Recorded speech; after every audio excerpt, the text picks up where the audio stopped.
Hi everybody and welcome back to the Order of Narvosc. This is session 38, The Long Road Home. We hope you enjoy. We all wake up in that cylindrical room where the dragons and the statues were, and we're kind of... Quirin looks a little different. He's got red skin and orange eyes. And as we kind of gather ourselves, we look down the doorway and we see these kind of twinkling lights. And we walk through the doorway, and we are kind of like... Gravity stops and we're weightless. The room disappears. There's just stars everywhere. And then they form into this feline creature that kind of watches us for a moment before they start speaking to us, saying we can't lie. And they start asking what each of us would want with the power that they guard. And some of us lied. Some of us just tried to answer with our best, but in the end, it was Ruby that was awarded the power, or I guess was the reason why we were able to get the power. I don't know. Um, and then there was a like flowing river ribbon thing that shot off into shot off at 4 different areas to us and formed these 4 different items that were, I guess, special to each of us. And then the cat fades away, saying that his job was done. And then that evening, we're all kind of recovering from everything that we'd just been through. Quirin goes incapacitated when he holds his new sword that he had. There are spikes in his hand, and every time we try to take it out, he takes damage.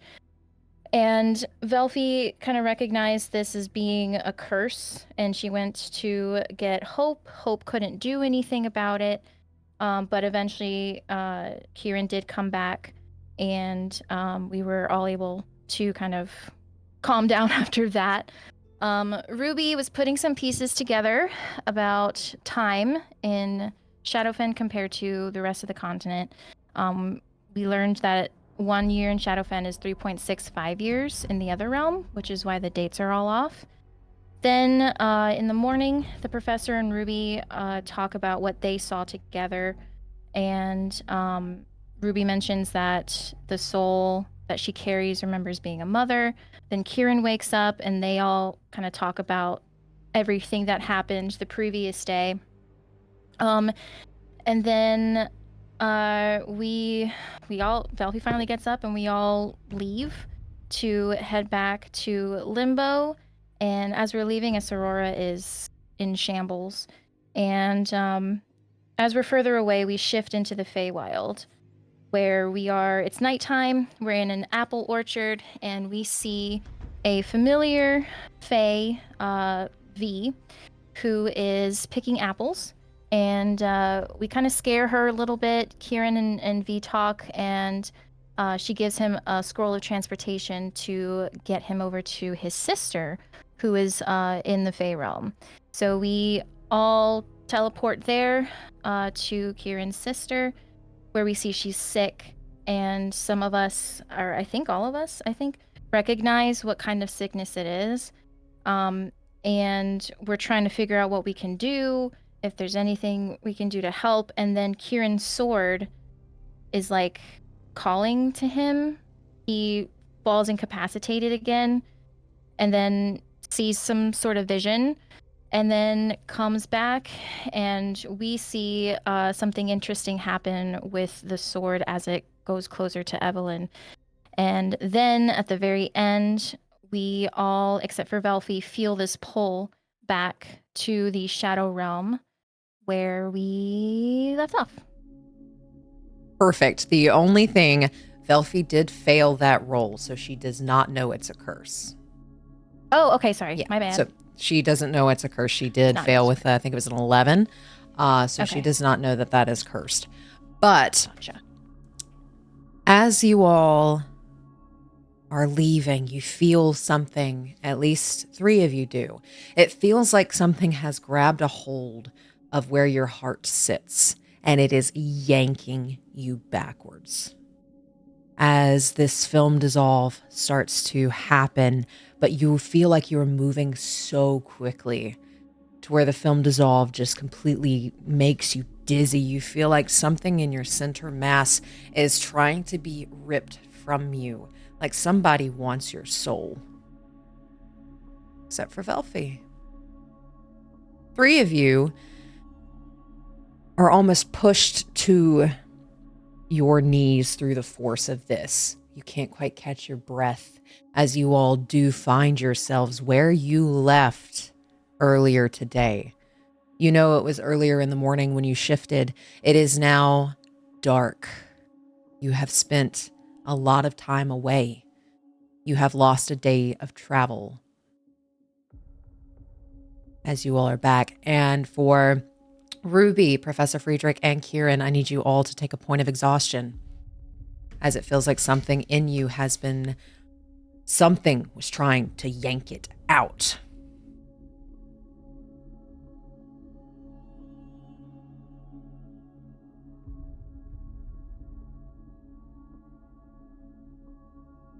Your mounts also take a point of exhaustion.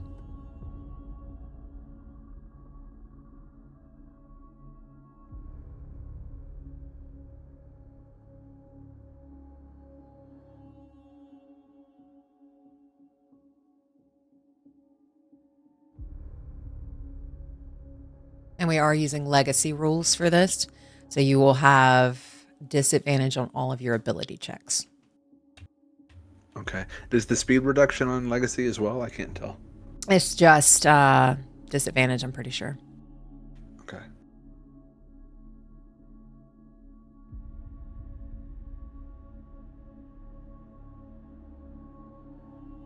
As you all are hustling, trying to get a breath in, including your mounts, it feels like they can't quite catch their breath, as it feels like you were pulled across realms instead of just a simple shift. Can I look around? Do I see everyone I would expect to? Roll me a perception check. At disadvantage? Oh no. Mm-hmm. Natural 1 for a -1. You can't quite catch your breath, and you can hear Beatrice going.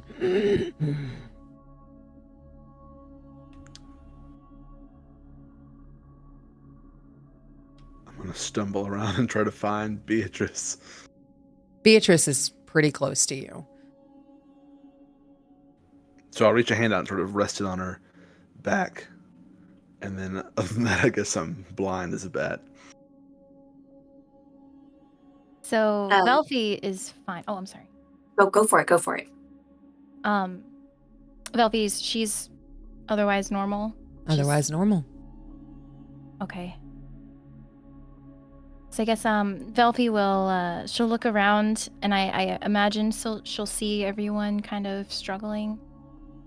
With you not hassling for breath. Yeah, you can see everybody else is kind of struggling a little bit. Quirin has not come to. Oh. Okay. She I think she looks around and she sees that the professor and Ruby are both up. She may run over to Quirin just to see if he's still breathing. With how that sword works, high heart rate. Quirin, will you give me an intelligence saving throw?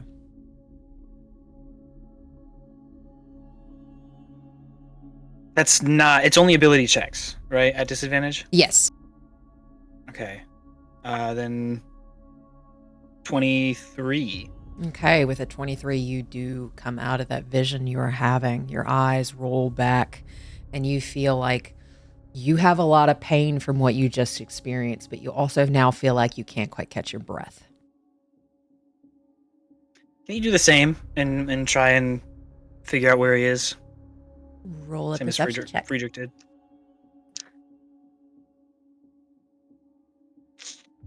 13? 13. You do see the rest of the party and the mounts seem to be having a hard time catching their breath along with you, except for Velphie. But also the sword in your hand, the hilt, is much darker than it was. Just looking around. Are we back where we started?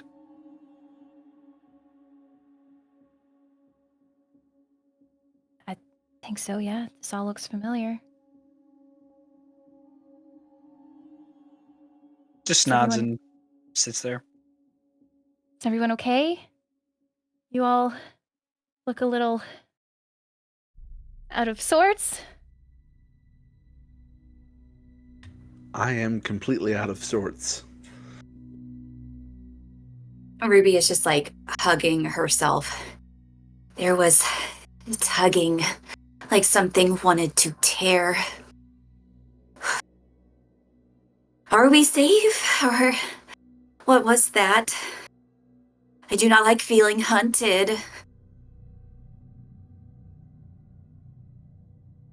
I felt the tugging too. I didn't think about being hunted. I just thought it might have been an effect of the rapid shifting. Normally it happens much slower.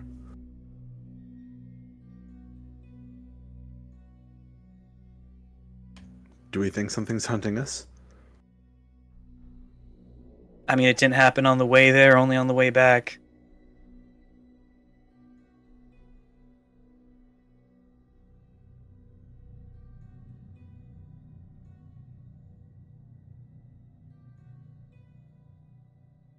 Everyone else feels fine. I can chalk it up to paranoia.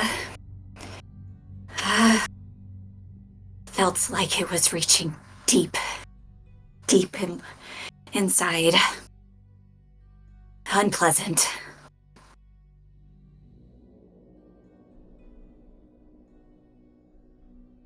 Does anyone know where we currently are?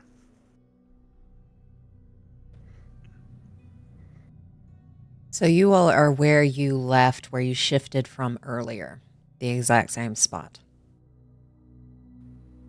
I wasn't sure if I could tell with my complete shit roll. So for everybody else except for Friedrich, you do know where you are.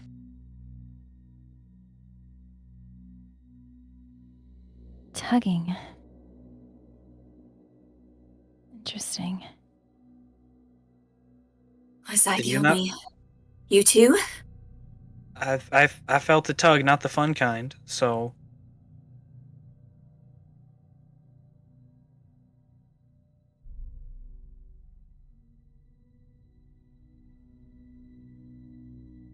Well, Velphie? yes. You did not feel the not fun tug? No. It was a little more aggressive than those shifts have been, but I didn't feel any kind of tugging. is this a first time for everyone? Well, except Velphie? Like when you've shifted before? Hasn't it happened like that? I've never felt like this. No, this is different. It's like Ruby said, it feels deep, I guess. In the past, the others have been gentle in comparison.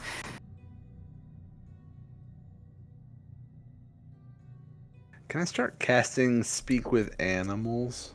And I think it might be a ritual, I'm not sure. It is a ritual. You're good. You got to spend 10 minutes doing it.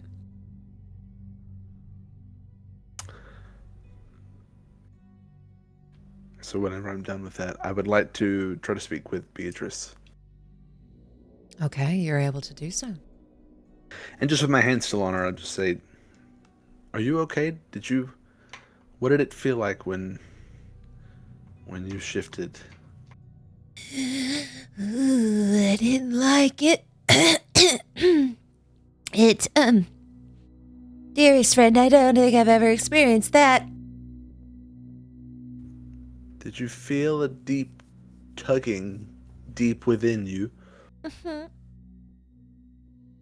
I did too, but it is somewhat subsiding, I think. Yeah, I don't feel it anymore. That's good. As soon as we get our bearings, we'll take it easy for a little bit. Are you okay, dearest friend? Oh, yeah, of course I'll be okay. Just wanted to make sure you were. I am okay with, like, tea. Keep that in mind. That's our goal. That's our immediate short-term goal. Short-term goal, okay?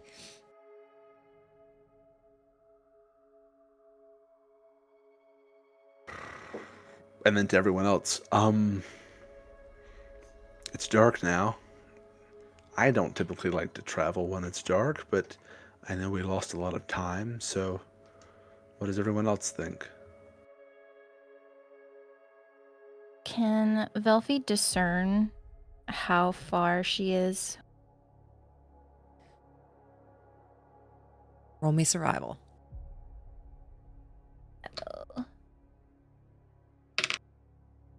Dirty 20. With a dirty 20, you could get there in about 2 hours. Okay. Well, if we can hold on for maybe a couple hours, the house isn't too far. But you all look a little exhausted. So, I mean, if we want to stay here, maybe find a spot.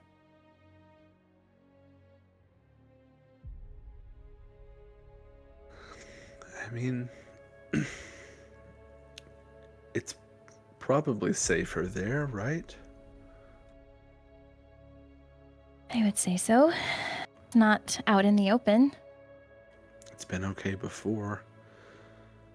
2 hours might not be too bad. Can I pull out my pocket watch? Has it changed time, or is it sort of stuck with me? It has stuck with you. So is it obvious from looking at it, it's probably not what time it says it is? Yes. Well, I'm useless now. I don't know what time it is. I don't know what time it is now, so I don't know what it'll be in 2 hours. I'm okay with either. Ruby, Quirin, do you have a preference based on how you're feeling? If we feel we're close, I'm good. Just trying to make it there. It's fine with me.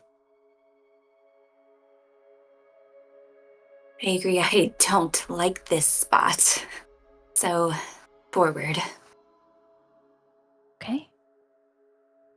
And Velphie will make her way over to Straya and just kind of make sure that she's okay. And does she look like she could carry Velphie? Or Yeah, she looks like she's kind of catching her breath now. Her tongue's out. And she does that little, like, shaking the head thing. And then just, like, she's confused. But she's always confused. So she just sticks her tongue out. And she can definitely carry you after. It's probably been about 20, 30 minutes since you all have been here. well, I guess if we want to saddle up, less time wasted is more time gained. Does that make sense? The sentiment carries, yes, I believe. Okay. Yeah. I'm on board. Let's go. Okay. And then Velphie will start leading the way. And you all are able to start making your way to her house. Is there any conversation you all wish to have, or do you wish to just get to her house?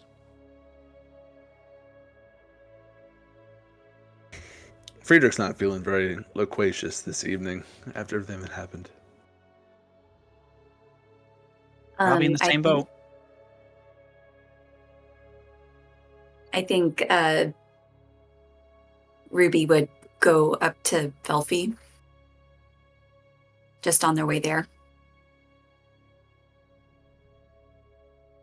I know that we haven't known each other much longer than you have known Quirin. Do you think that he's okay? Would it be normal to ask about a sibling? People seem to have various different types of relationships with their family, but they seemed very close. Yeah, I imagine whatever's happening to his sister is weighing on him quite a bit. And he brought us into it, and I don't think that it's really too far out of to ask him about it if you did have any questions. But yeah, it was just what happened. It started to recede. I've never seen anything like that before.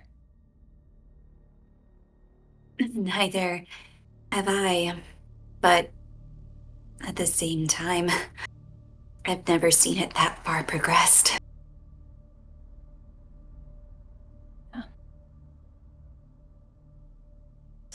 It's an interesting sight.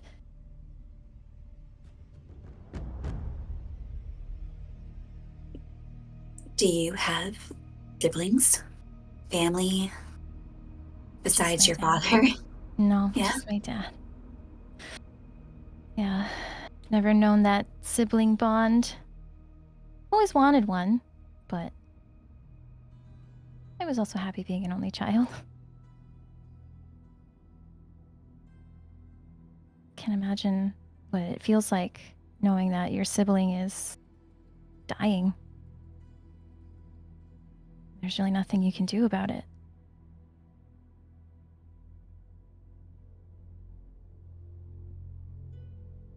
It would be sad. Yeah.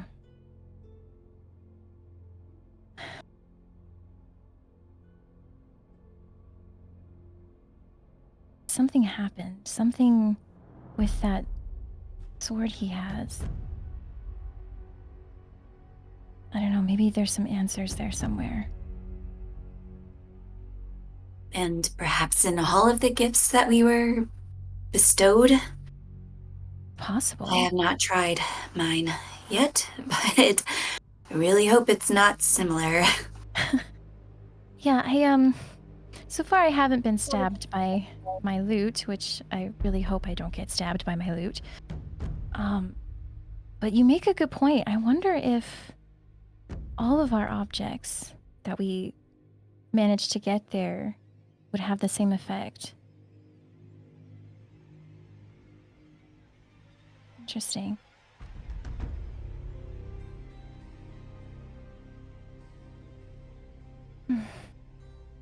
Food for thought.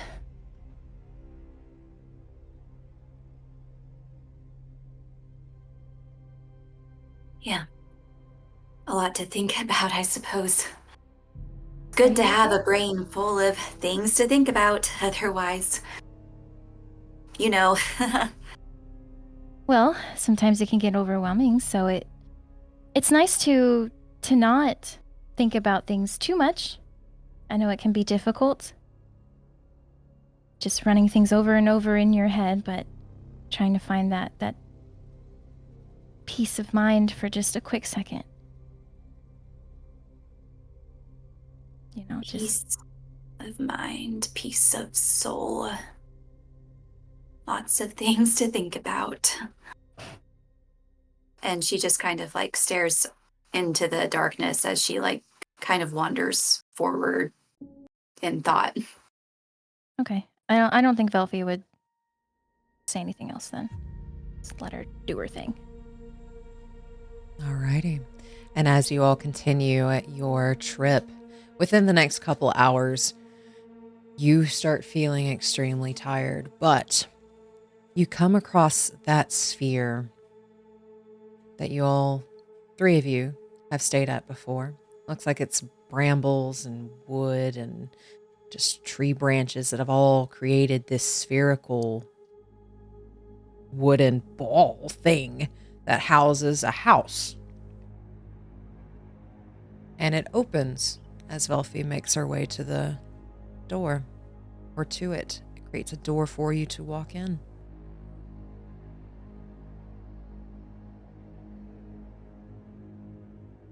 I think Velphie would stand there and just kind of allow everyone to pass through just to make sure everyone can pass through.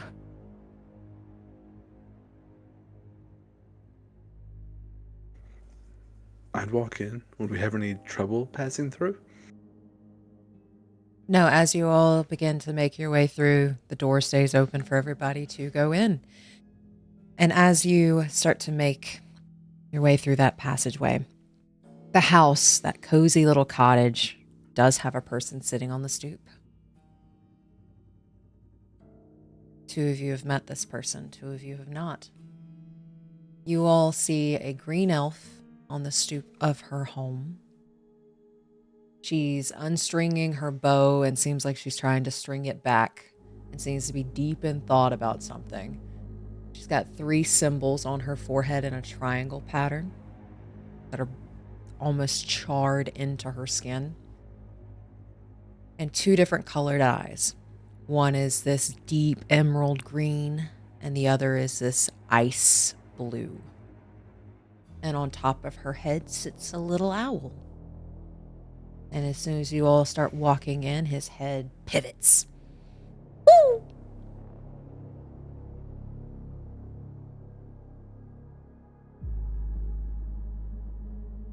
Good evening. Sorry for being late night callers, but thank you for the warm welcome. Anaria will pick her head up. Well, 3 of you look like shit. And feel about that? Yeah. How dare you speak about my companions that way? But thank you. She will laugh at that, and Pike makes his way over to you and just nestles on top of your head. Woo!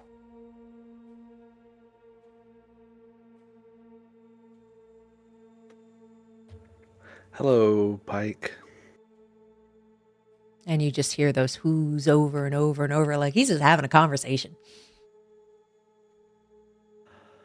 I'm a bit tired to try to comprehend you tonight. I'm assuming it's all you just pouring out a gracious welcome. He pecks your head a little bit. I'll just go get settled with Beatrice.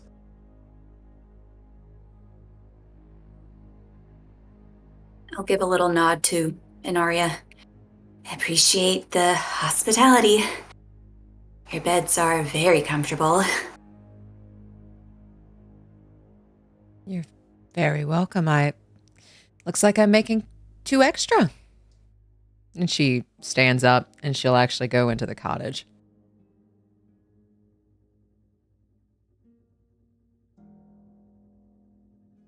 Velphie will tie Straya up at the trough where she normally puts her.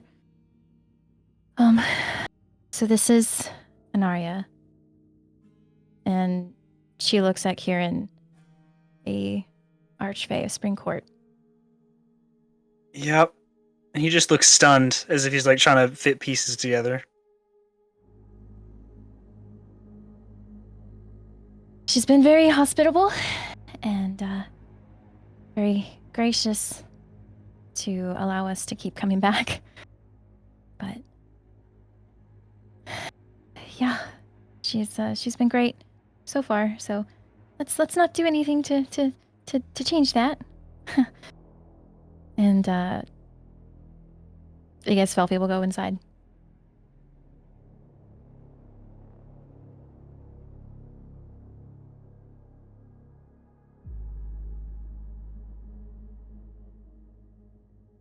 I'm trying to find it. I guess an above table. How long has she been gone from Spring Court? From Spring Court. You know, I had it written down somewhere. But... she's been gone like 40-something years for you. Okay. So you have never met her. But it is safe to say that he would have recognized her, right? Roll me a history check to see if Okay. what all you know about her description, since you've never seen pictures, you've never seen her in person. Oh, never even seen pictures. Okay, well then, I don't know. Oh, shit. 10? With a 10, you remember bits and pieces. You know the name, but you've never quite put like name to a face before. So this would be the first time. Okay. I guess he'll keep the same, just confused and stunned look, but just kind of go about his business and settle in for the night as well.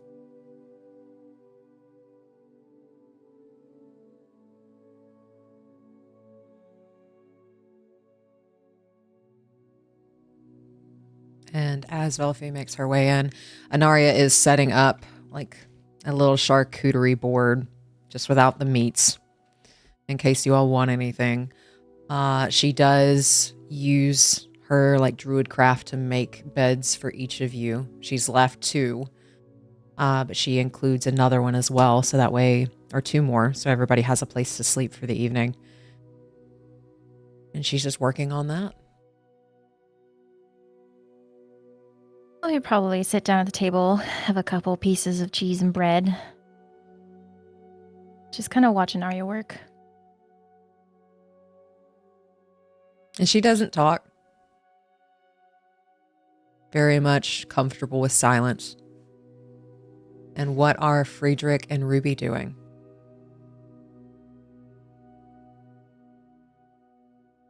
I think Ruby will sit down, have also of the charcuterie, and just start like taking off her boots, brushing through her hair, kind of picking out dirt from under her fingernails, and just kind of casually whisper to anyone who's around, "How do you become friends with an archfey?" Well, it wasn't a totally warm greeting at first, but we had a mutual friend, and we were able to bond over that, I guess, and Arya allowed us into her home, and more or less took care of us for the night. Just kindness? I mean, there was apprehension, of course, but I believe it was from the kindness of her heart. People are kind. You just see Ruby kind of relax a little bit, like she's been a little bit on edge, and she finally like takes off her belt and like kind of puts the weapons that she carries down. It's a little bit of a... No, it's not a rarity. I've been finding a lot of kind people. It's good. That's good. We like kind people. Yeah. Easier to find than one might realize. I think try to see the good in people. Some people are very obviously not good, but, benefit of the doubt.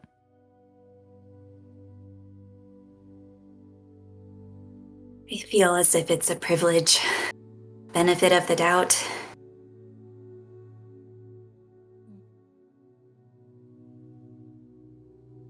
Could be. I don't know. I just kind of always seen it that way. I think Ruby is going to take a curious look at Velphie. I think she's trying to figure out if this is a genuine outlook on life, or maybe if there's like a tinge of like naiveness there. So I think I'm gonna roll insight. Go if for that's it. okay. Yeah, that's okay.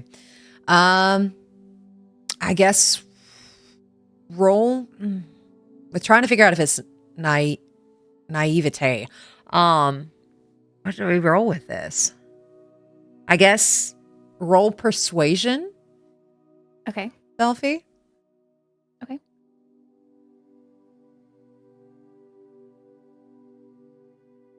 Okay. And what y'all I get? got a 22. 19. So would you like to tell us what that outlook is? I mean, it is generally positive, but you could definitely see that there's some naivete there.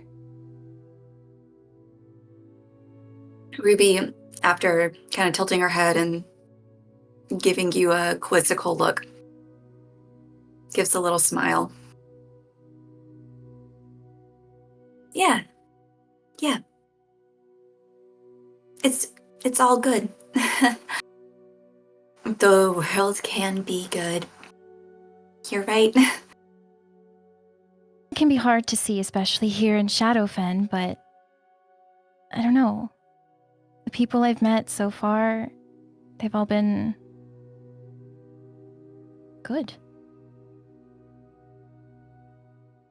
Just like you.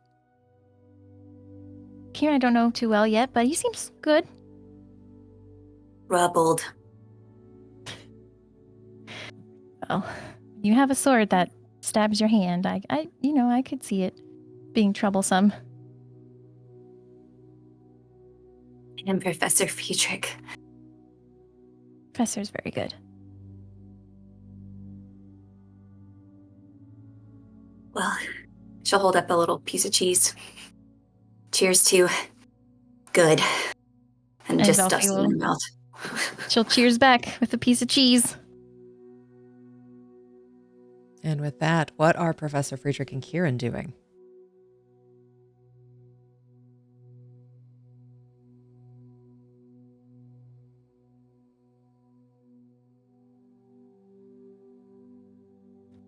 Quirin is probably just set up, like, he probably watched that interaction between Ruby and Velphie and just kind of set up off to the side of the room, and he's not doing much, just watching every time Inaria, did I say that right? Every time she walks away or does something, just trying to take as much of it in. Yeah, so he's just sitting by himself right now. Okay. And this is pretty small, so you're able to keep an eye out on her as she just goes through the house, gets things set up, and eventually she will step out of the house.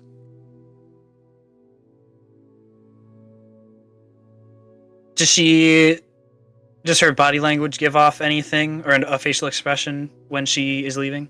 Roll me insight.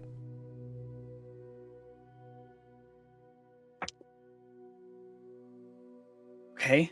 13. Okay, with the 13, you can't get too much from her.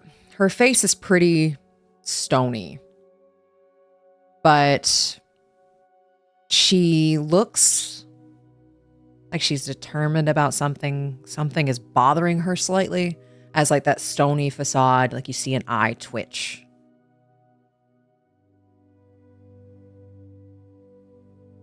I think when she walks out, I think he'll follow her.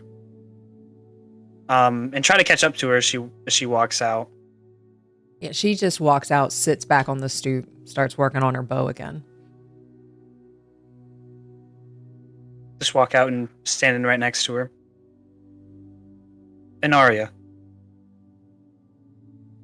Spring Court. Yes. You've been gone for like 40 years. And you've been here? She looks you up and down. They got you too, huh? They? Well, something's keeping me here. You say 40, it's been 152 for me. And you've never managed to make it back for anything? She takes in a deep breath and just starts staring off, like past the house. Cannot go home.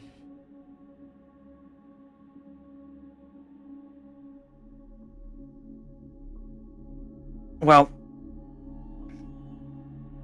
I guess.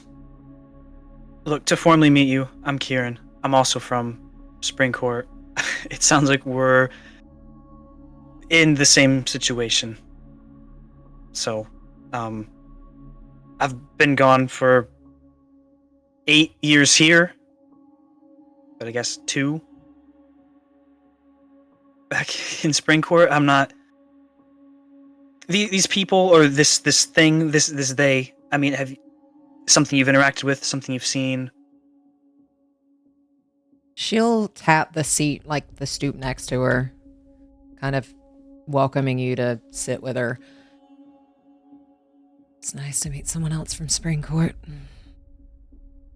Yeah. It's nice, but I'm sorry we're both here. Same.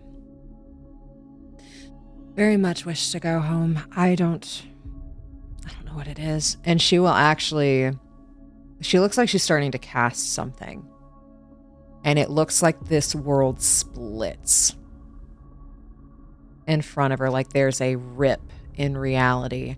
And as it starts to open, you can see parts of Springcourt, what looks like Springcourt.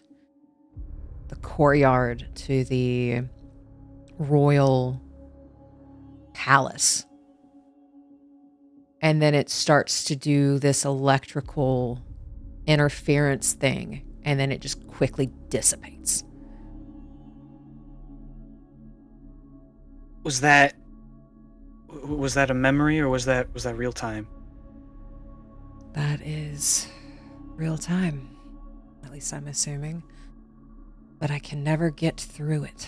And if I do, I get kicked back within minutes. And it'll, like, take a look back at the door and then back at her. We just had something very much the same happen to us. We shifted back into summer court, made our way to spring, but then sent right back here. It was violent. More violent than any of the other shifts before. Feels like something grabs a hold of you and just pulls you back. It doesn't sound like you know much more than we do. No, I'm trying to figure that out, though. Been trying for 100 years and still haven't gotten anything.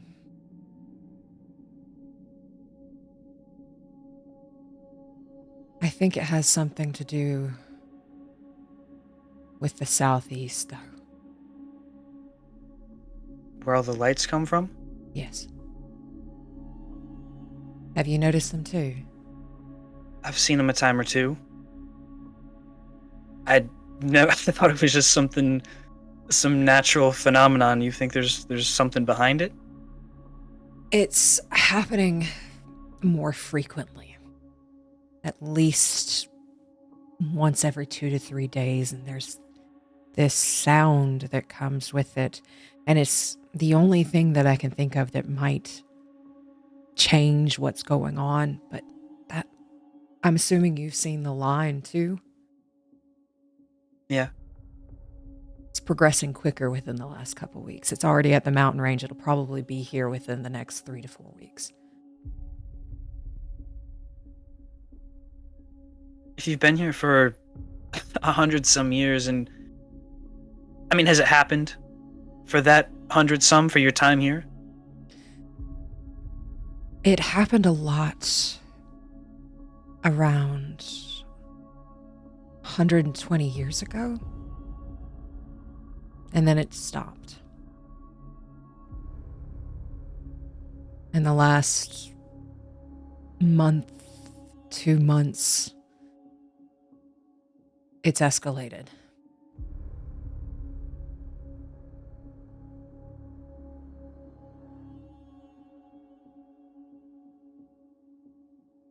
But nothing in between that. Nothing in No. between those times. It's almost like everything went into a standstill.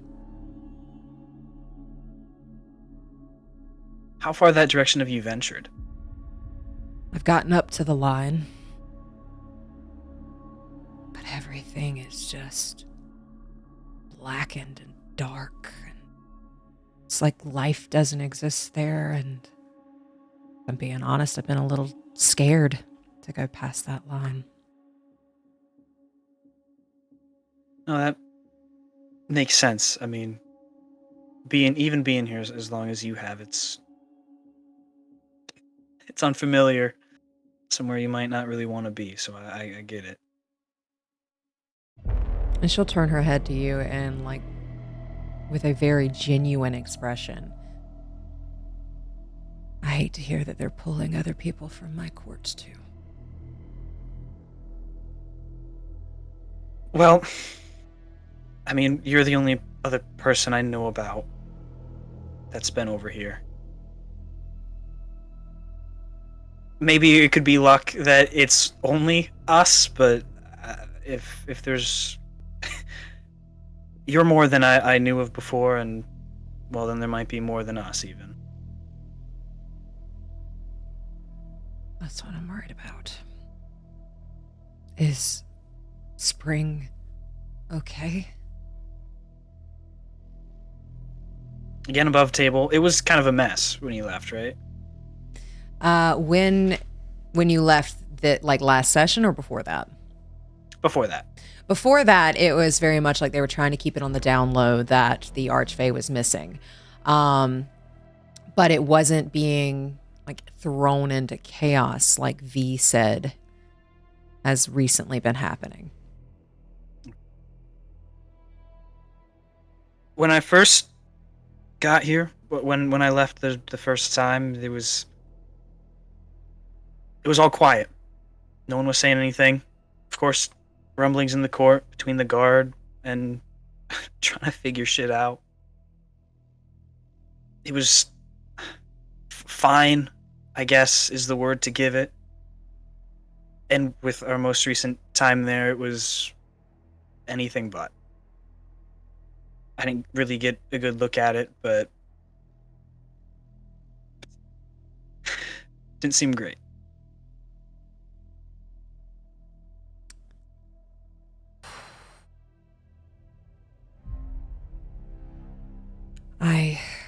She pulls out this little sending stone. I have someone on the inside, but I can barely ever reach. The inside, like back in spring, or this thing you're talking about pulled us? Back in spring.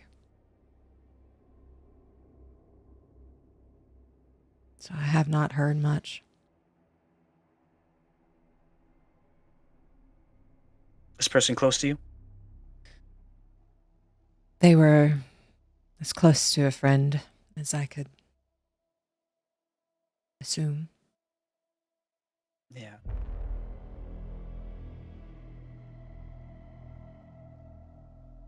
I'm sorry. I mean, having a way to communicate and even being able to see it but never making your way back, that's... I don't know, I feel like that's worse than having none of that.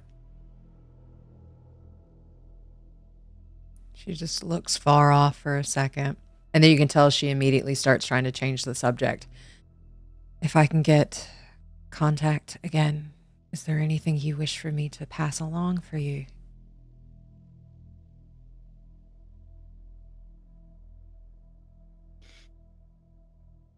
And he thinks about that for a minute, thinking of the visions that he's seen.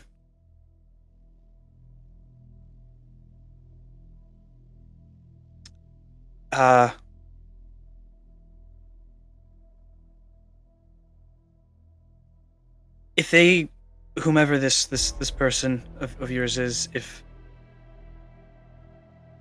Shit. If this person of yours can tell the guard that that I Quirin, am gone, I don't want to be here, I would come back in a heartbeat.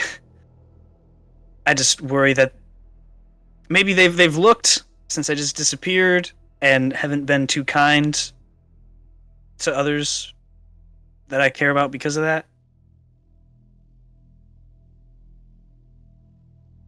I don't know if that's possible. I don't know if it's dumb, if it's too far-fetched, but Not being kind.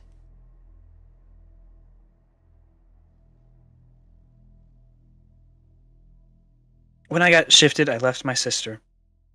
And I've seen these things, these visions of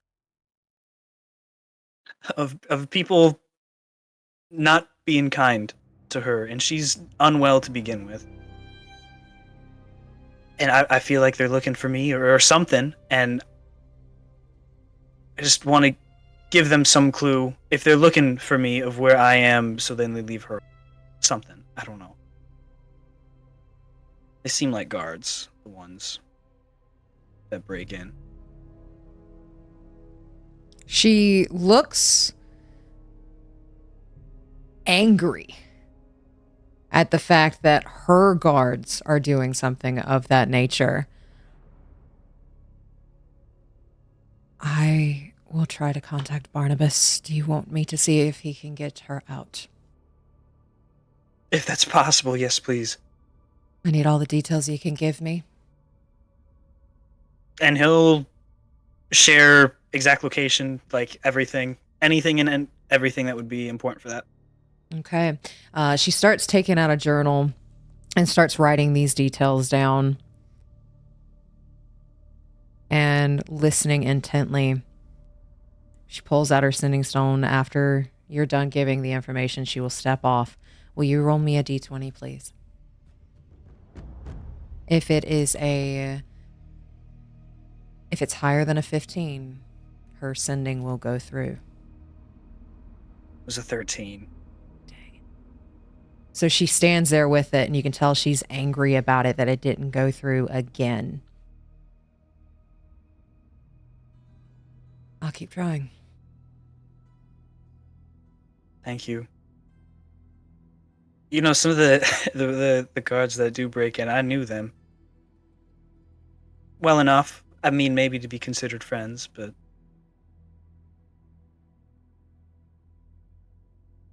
seems like whenever bad things happen, you're left with questions. People they become afraid, make rash decisions, taking it out on people that don't deserve it.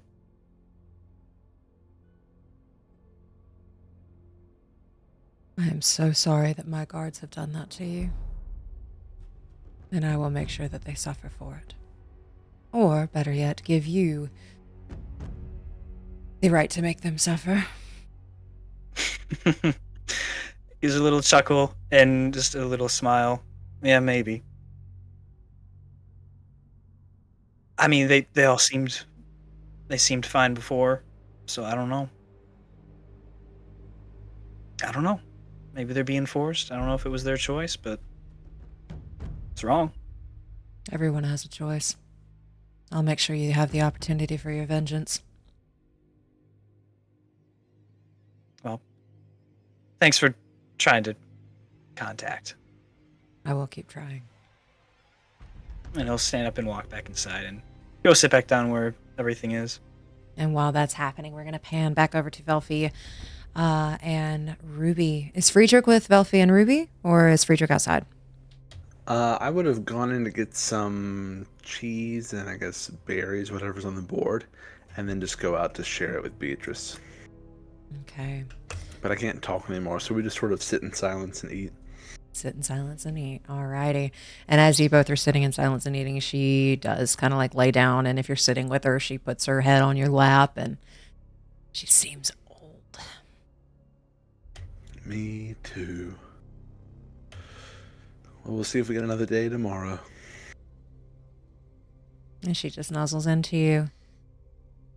And while that's happening, Velphie, I need you to make a wisdom saving throw. Okay. 8. Cool. What all is happening in the room that Ruby and Velphie are in?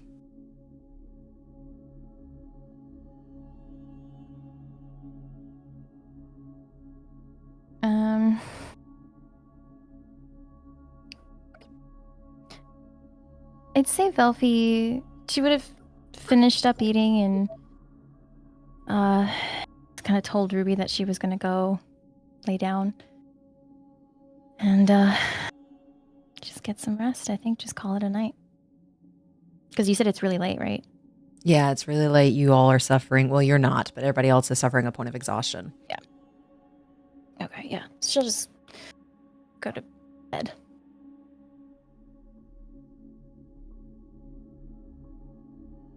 And what about Ruby? Yeah, I think she'll probably just stay up to see Quirin come inside and then see Professor come inside. And once everyone's in the dome, I think she would probably head to bed too. Okay. And our Professor and Quirin going to sleep as well? Calling it a night? Yeah. Okay. So you all are able to get a long rest, and with these beds being so comfortable made by an archfey, you get a one-time use guidance for the rest of the day, this new day. So if you want a d4 to add to a roll, you can roll it and your points of exhaustion go away. So you all are able to wake up in the morning feeling refreshed. Again, you have a permanent guidance for the day that you can use on one thing because you slept in an archfey's created bed. As you all wake up, Anaria is not here, but she has left food and everything out for you in case you want it.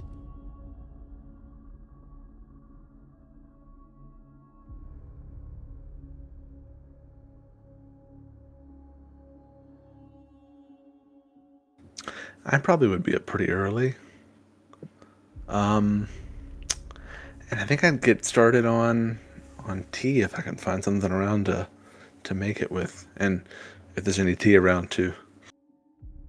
She probably would have an herbal tea that you can find around, and then there would be a very simple kettle. Anything she can get her hands on in this area. So not the most exquisite or anything like that, just very simple. Herbal's fine, not quite the same kick, because I don't think Friedrich knows what caffeine is, but it'll do. It's not Calandra's tea that she grows.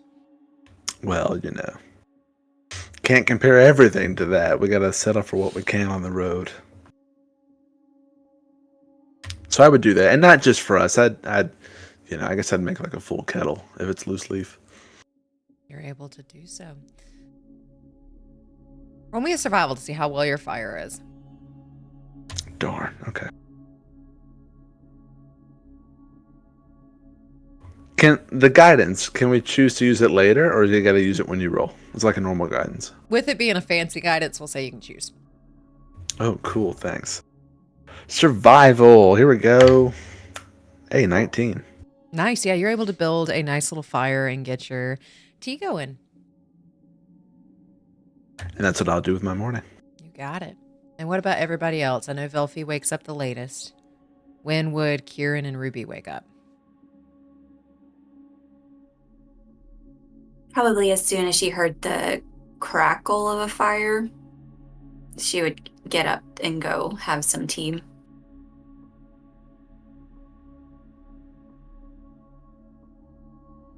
Probably just a little later than that, but join them with the tea. And as you are drinking tea, we're going to say maybe an hour or so passes, and then Velphie will wake up as well. And is there anything we want to do before we head out, or are you all ready to go?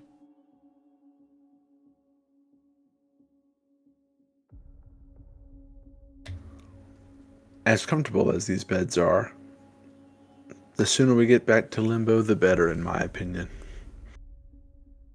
I agree.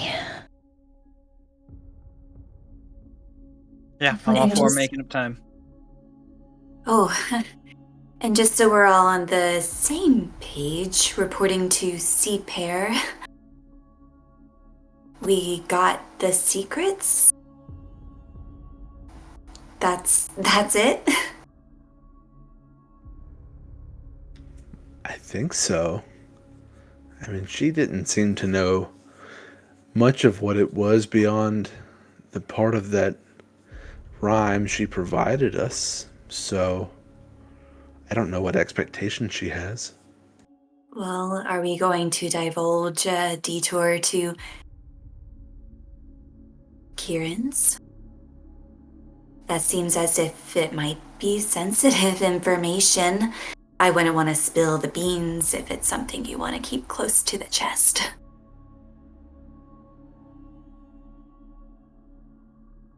It's not what C-Pair wanted to know.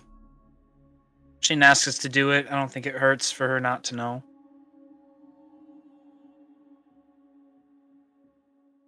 I have no issue with that. I mean, we did what she asked, so... Just a little delayed in our getting back. So we tell her that we solved the riddle and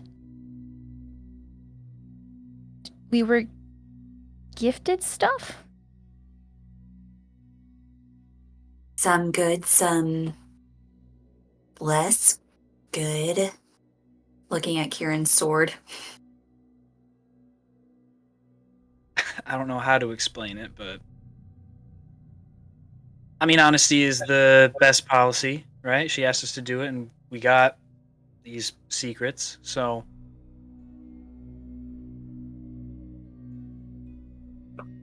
That is true. Honesty is usually the best policy.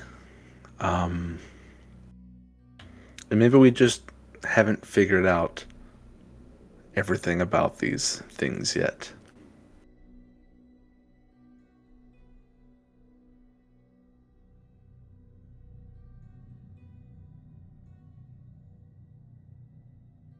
Well, maybe so. They seem to be...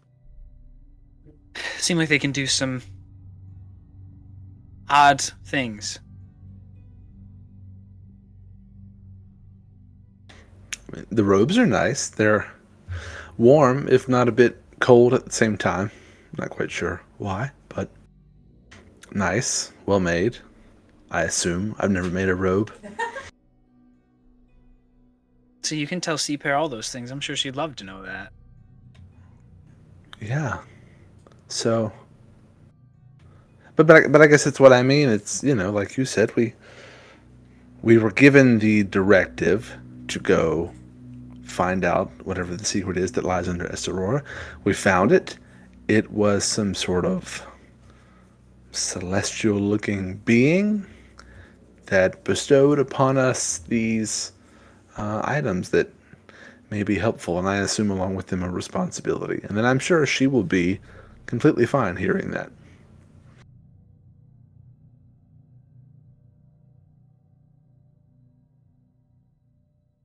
And I mean, as you mentioned, Fred, she didn't seem like she really knew what she was sending us into, so I think any answer would be good enough, right? I mean, it's the only answer we have.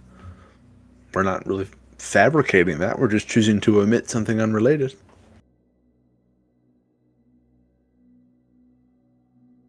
It feels a little bit related, which is why I wanted to ask.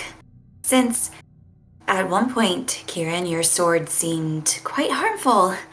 And then somehow in the, I don't know, your homeland, it didn't? I mean, I guess... When I fell under it the second time, what did it do? I didn't really get to see. We were just shunted back here.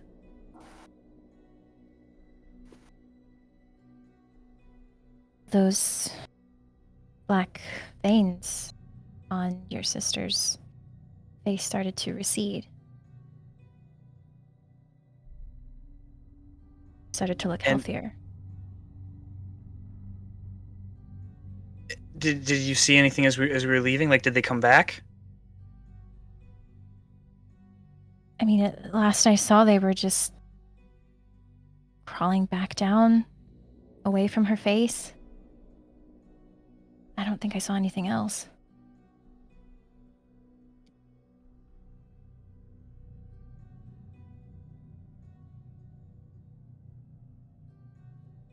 I mean, is there anyone else in Limbo that's familiar with this? Whatever disease she has, whatever sickness?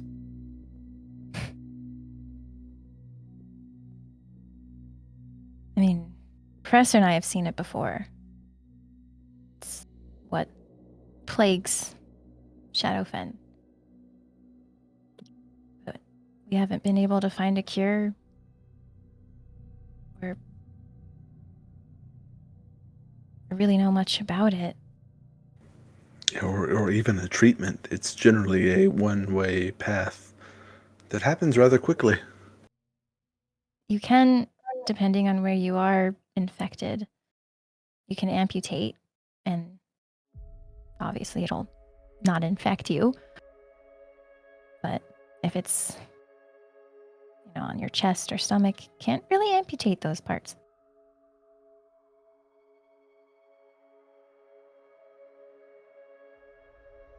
Well, then maybe what it can do, that can be some of the content shared, but usually I like the personal life, the private life to be just that. So is that the dilemma then, whether or not to divulge that this virus is spread outside of Shadowfen?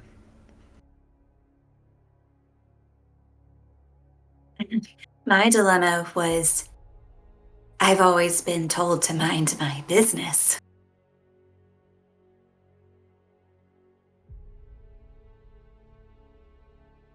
And as Quirin said, his private life does seem like his business. Yeah, that's up to Quirin to decide. Well, if this can help with the sickness, that's important to share. I mean, my family isn't the only one to come against this. So, I mean, I don't want to withhold something if it seems like it helps, but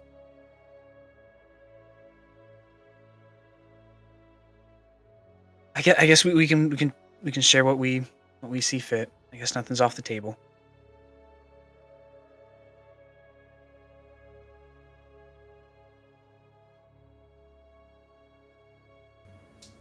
Okay.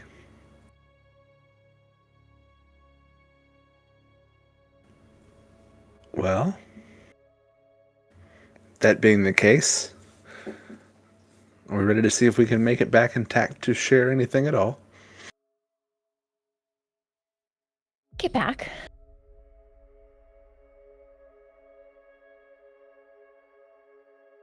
Yeah, I guess sooner the better. I'll start packing up and leave a handful of buttons next to the charcuterie board. Oh, I love that. So you're able to leave a couple buttons and you all are able to get packed up and ready to go. I did roll for this earlier. Forrest, will you roll me a d6? Okay. 1. Okay. As you all continue your way towards Limbo, as you're making your way back, is there anything you wish to discuss, or are we ready to just kind of move forward?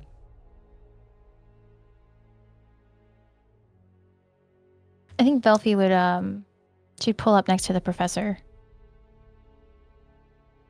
and just not like she's trying to hide it, but just like it's a solemn subject in a lower voice. Is Ruby on the back of Straya? Do you take Ruby with you?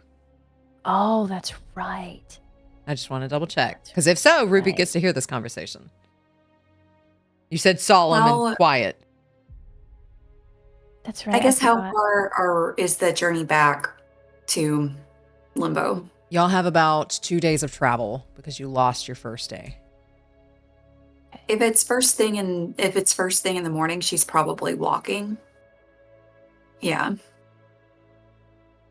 Okay. Because, I mean, whether or not Ruby was there, she would have just said it anyway. But, she'll pull up next to the professor and say, I saw what's in the pit. The pit back in Sydonea?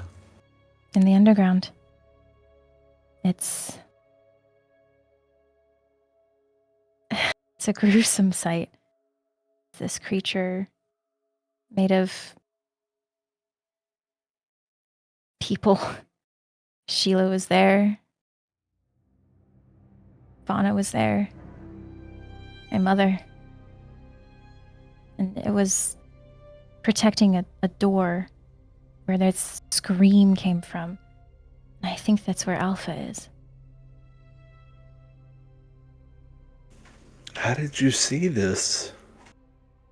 When we were in that room with the dragon and we all kind of passed out, I saw my mother and then it changed into being in the pit, seeing her as a part of that monster. I don't know. I don't know why I was shown it, but I was.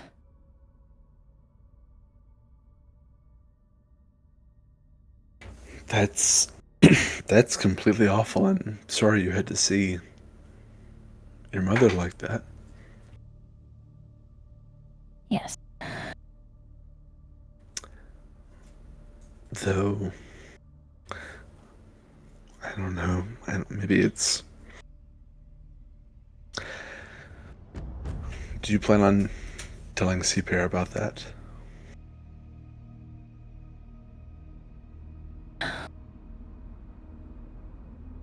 I mean, I guess I don't see why not. She wants to know what's going on. And knowing what's down there, I mean, I don't know much about it other than what it looks like. But it could be beneficial just to know, should we need to go down there, what's in store. I don't know, would you share it?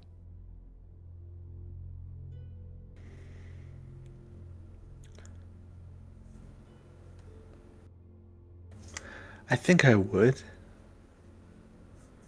Knowing, or expecting rather, that we'll likely have to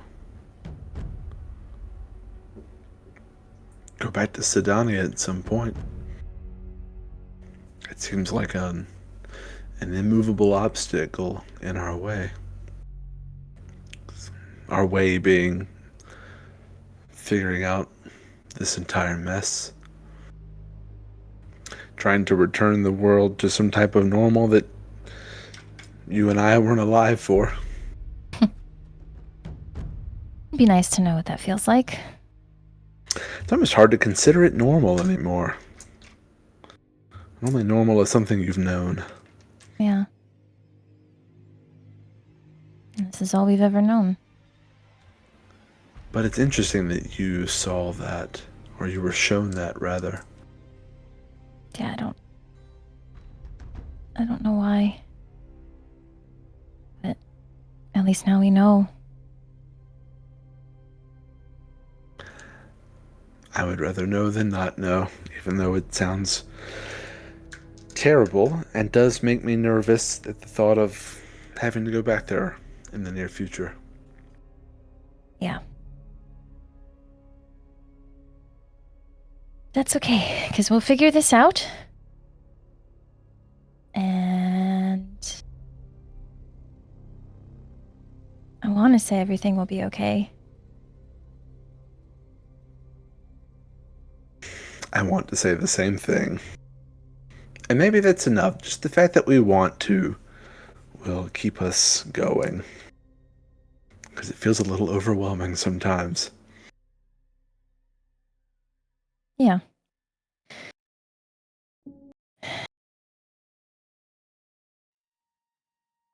And then she'll just continue walking. Or riding. And while that's happening, are Ruby and Quirin doing anything?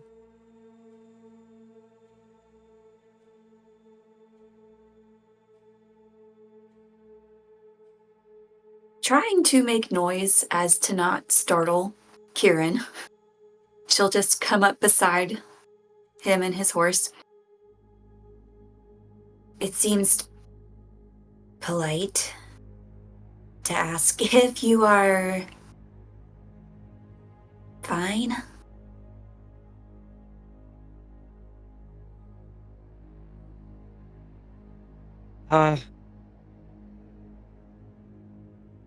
Fine is a tough word to use to describe it, but if there's any hope at figuring out whatever the sickness is and a way to stop it, the one that so many have been affected by, I mean, I'll take it. I have a little bit of hope for once. So, I mean, no, but I've been worse. So,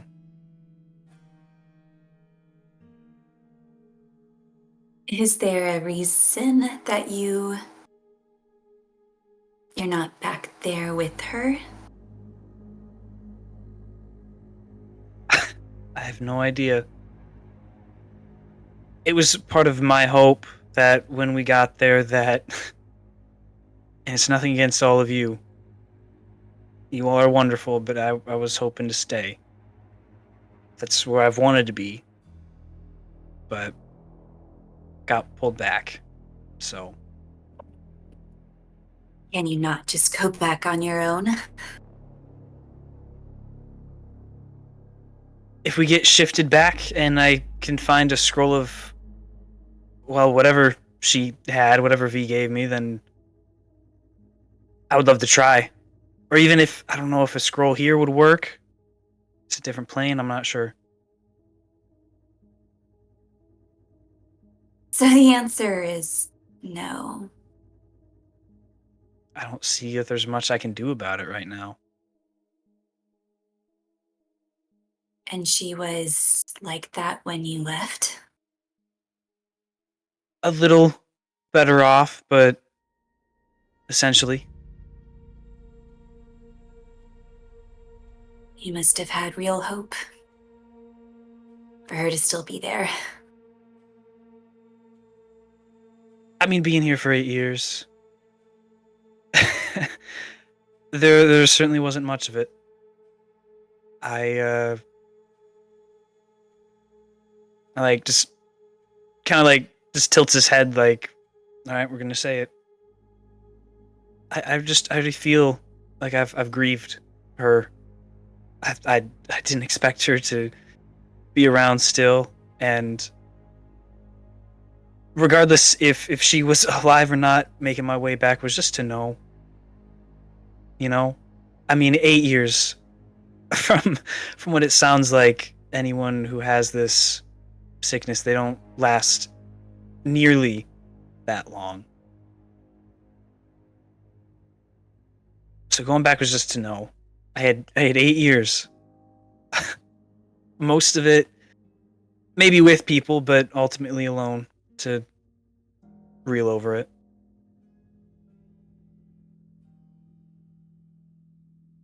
What a gift to It's come nice to across know now. someone. Yeah. And she's like absent-mindedly like petting your horse as they're walking. It's remarkable. Just went somewhere unintentionally, met someone who had the right spell, who gave you food, to end up at your sister's with that sword. And I'll be your witness. It was not a vision, and it was not a trick. That was real. That was real. You got to see someone you thought dead. There, alive. It was a gift. I've doubted a lot. Not many good things would come my way, but I wanted to take this one and hope that it was real. But I mean, I know she isn't the only one affected by things like these. I mean, it sounds like you miss someone. No. No, I don't. And she stops petting the horse.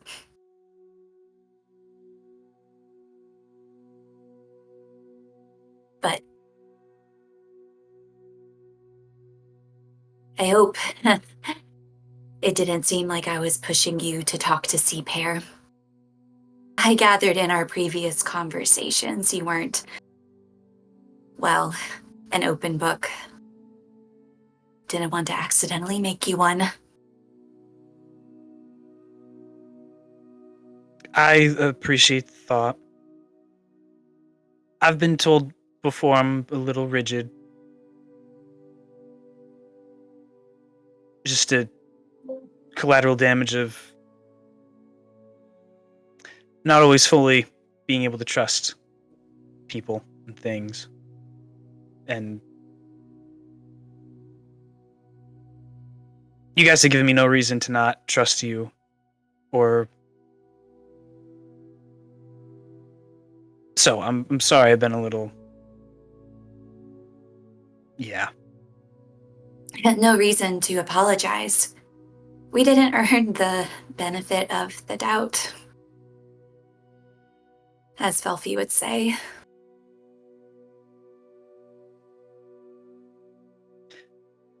But how are you doing? I mean, from what I understand, you're new to this as well. It's a little newer than I am.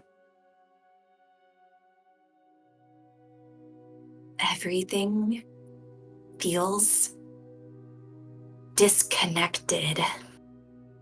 So I'm curious and I'm interested.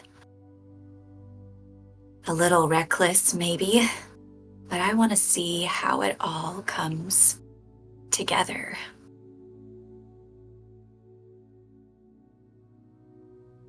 I mean, I hope for the same, and I think a little bit of recklessness every now and then. I think sometimes that's a good thing, so. I think the starry lion knew that about you too. As she looks down at the sword again, can tell that she's like very curious about the sword. We've learned plenty about it, not much of it nice, so hopefully there's something good about it later. Well, aside the obvious that apparently it helps, but outside of that, I mean. Mm-hmm. One can hope. And she'll, once again, you can tell she's already like kind of back in her head as she just kind of idles away. That's all someone can do. Just keeps riding. And with that, what is everybody's passive perception? 14. 16. 12. I'm really good at this. 34. You're passive? Oh wait, no, I rolled and added. I'm really good at this. I was like, you can hear colors. Oh my goodness. It's a 16. 16. All right. So since we have two 16s, as you all are continuing through your travel back, you start to hear grumbles and rumbles of a gruntal language as you make your way through a rocky pass.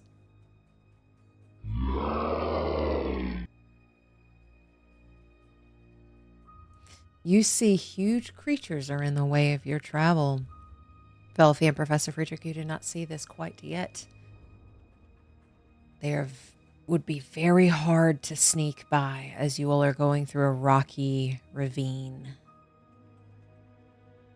They look humanesque with balding hair, big bellies, and the smallest coverings for clothing.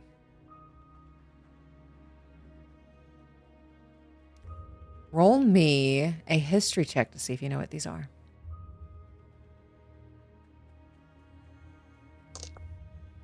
11. 21. Okay, with a 21, these are giants. And they have pets. And they are in your way. What are you doing? I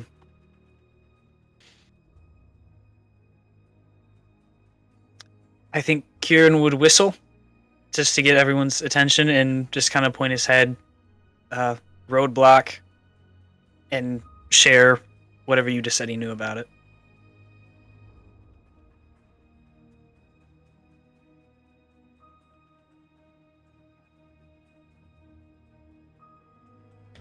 So are we aware of them now? Yes. Those of us that weren't as okay. So everything I just mentioned, you know. Yeah, okay.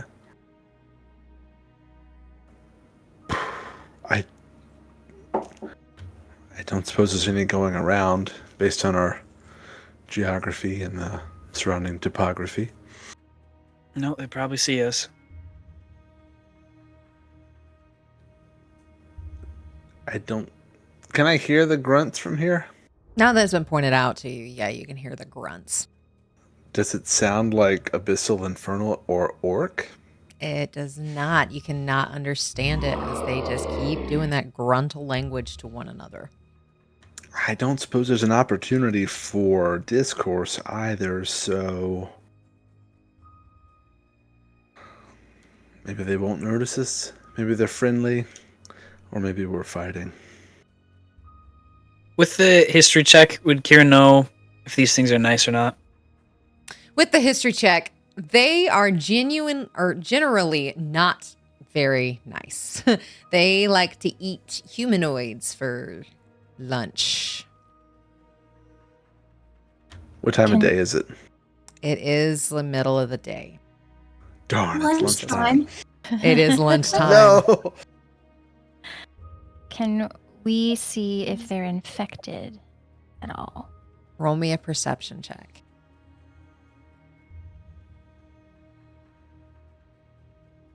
Oh, geez. 8 is the number tonight. 9, 12 total. With a 12, you don't think that they're infected. You can't see anything. Their pet looks very rocky. You don't think anything could bite it.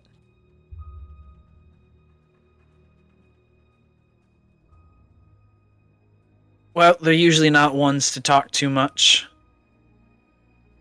I mean, I think we'll have to go through and not around.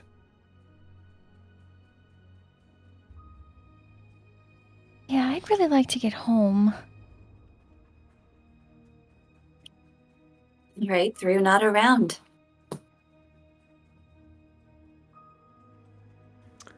And well, if we can assume that they will not be friendly towards us, perhaps we can get the jump on them.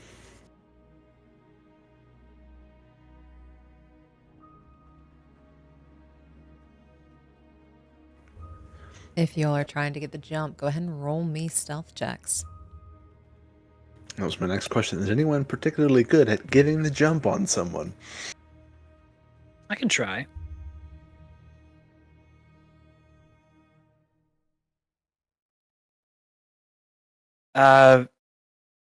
Natural 20 for 34. Ooh, 30, 20? 23. I also got a dirty little 20. Okay, Damn. with that, they do not seem to notice you as they are focusing on what looks like some kind of dead deer carcass over in the corner. Would you like to explain to me how you were getting the jump on them? And while that's happening, go ahead and go to roll 20. you will get an extra action here, as they do not know you are coming. So tell me who you are attacking, what you are doing, and they cannot react to you as they are surprised. And we see that one up on the ridge, too? Yes. Okay. Where did you get these pictures of me? Oh my god.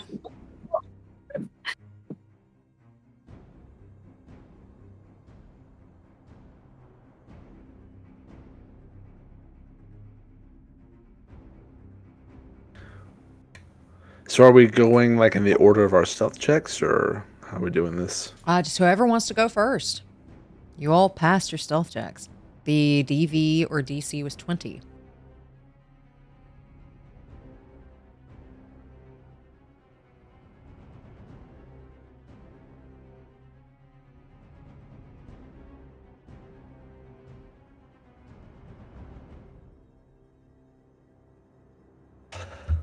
Well, I have some AoE stuff that I could... I don't think Friedrich would call it AoE. I have magic that affects multiple targets. I can try to hit the rocky pet and its owner. Okay, what are you casting? Unless anyone else wants to... I don't want to preclude anyone from doing what they want to do. You all are going to get a chance to get a surprise attack off. So it's not just like this is all happening at the same time.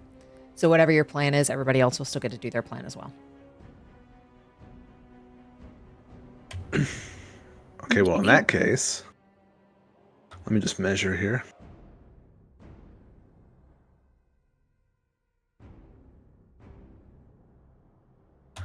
Can you see that? I can. I would like to cast Synaptic Static right at the middle of that circle. You got it. Okay, so you're getting both of them. It is an well, do either of them have an intelligence score of 2 or lower? Yes. Well, I didn't know that when I cast it, so it doesn't matter. They're not affected if they have an intelligence score of 2 or lower. Okay, the pet will not be affected. However, the giant being will be. And they rolled, you said intelligence? Intelligence saving. With an intelligence saving throw, they rolled a 17 minus 3 for a 14. Okay, that fails against an 18. They will take 8d6 psychic damage. All right, go ahead and roll.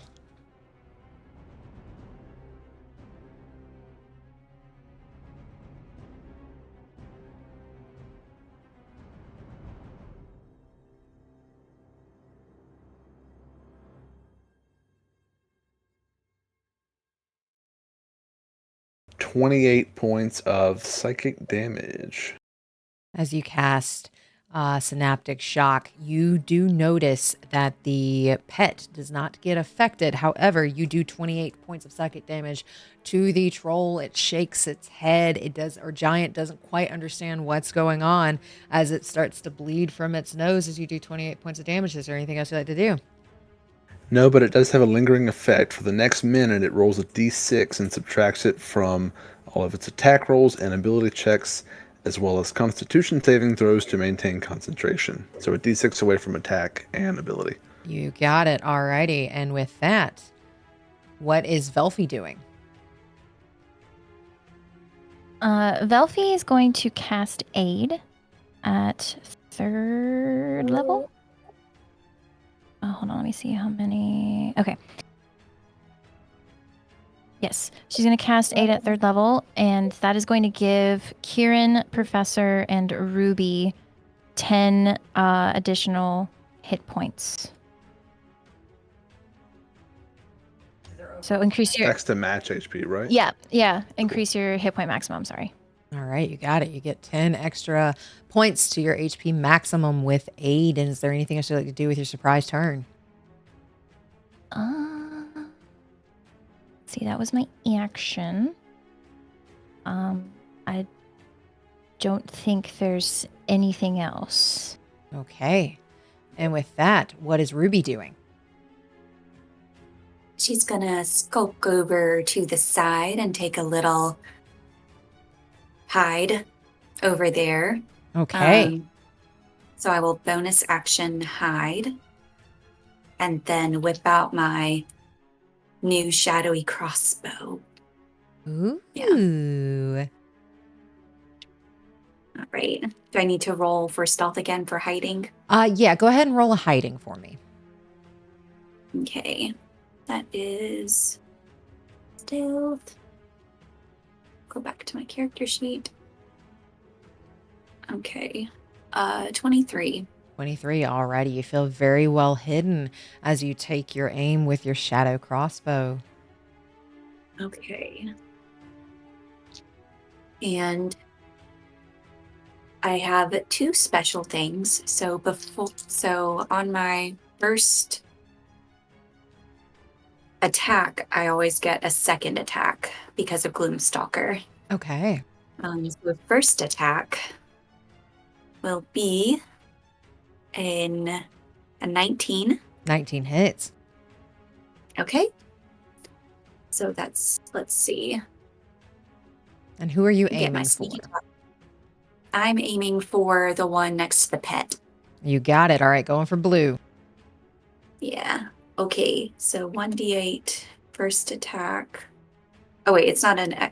Yeah. So first attack. Also, this will be at advantage since you're getting a sneak attack. Or not sneak attack, since you're actually doing a stealthy, like, surprise attack. There we go. Okay. Yeah, I rolled it at advantage. Cool, you got it. Yeah. So it's 12, 13, 14, 15. Oh, so many ones. 17, 22.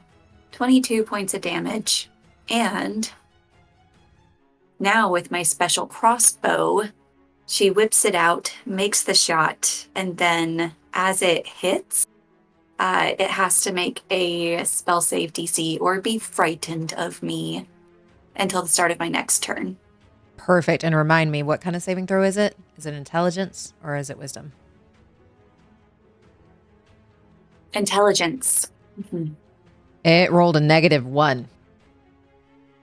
Oh, baby, not smart. And so they're scared and they take an extra 2d6 psychic damage, which is 12 points of damage. Nice. And I feel like this crossbow bolt has like created kind of a hole within their skin that their soul is trying to escape out of. And you see it, all of you see it, screaming. Like it is so scared of something, and you can tell it's trying to grab something in front of it, and it doesn't quite catch it. It can't catch it, and it doesn't seem to understand what's going on, and it's just screaming bloody murder as it's trying to catch something in front of it, and there's nothing there.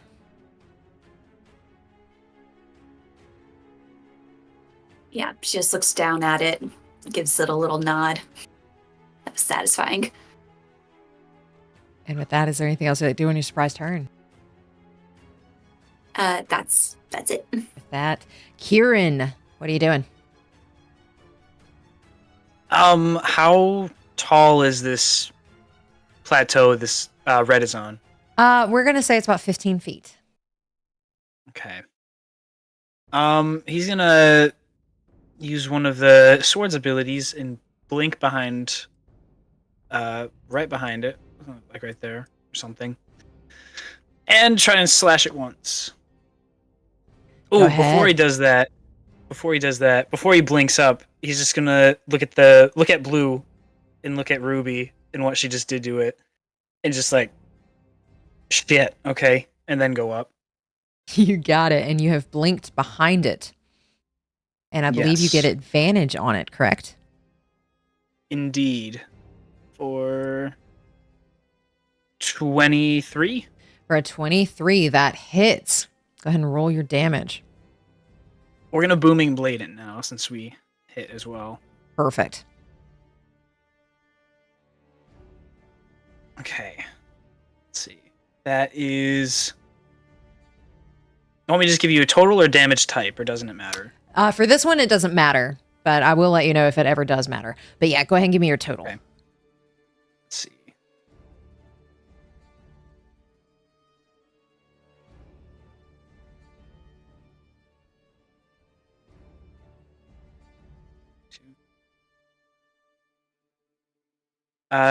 36 total.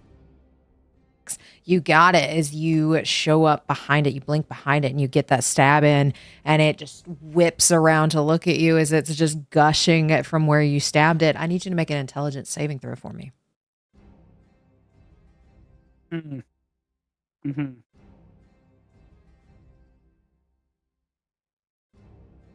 14. If that fails, he can use his reaction to give him +4, which I forgot about before. Okay, you can add a +4 to your saving throws. Yeah, add a +4 bonus to that saving throw. To that saving throw, you got it. That would have failed. Yeah, okay. So you are able to add the 4, and nothing happens as your sword digs deep into it. And is there anything else you'd like to do with your turn? Nope, that'll be it. All right. With that, surprise rounds are done. Go ahead and everybody roll me your initiative.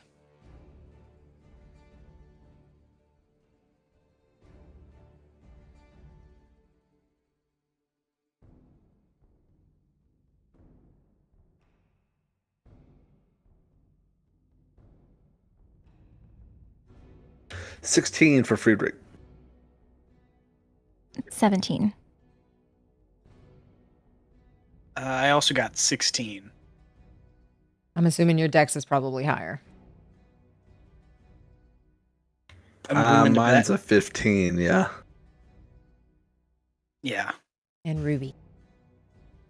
I got an 11. Alrighty. With that, Velphie, you're up first. Quirin. Friedrich. The pet.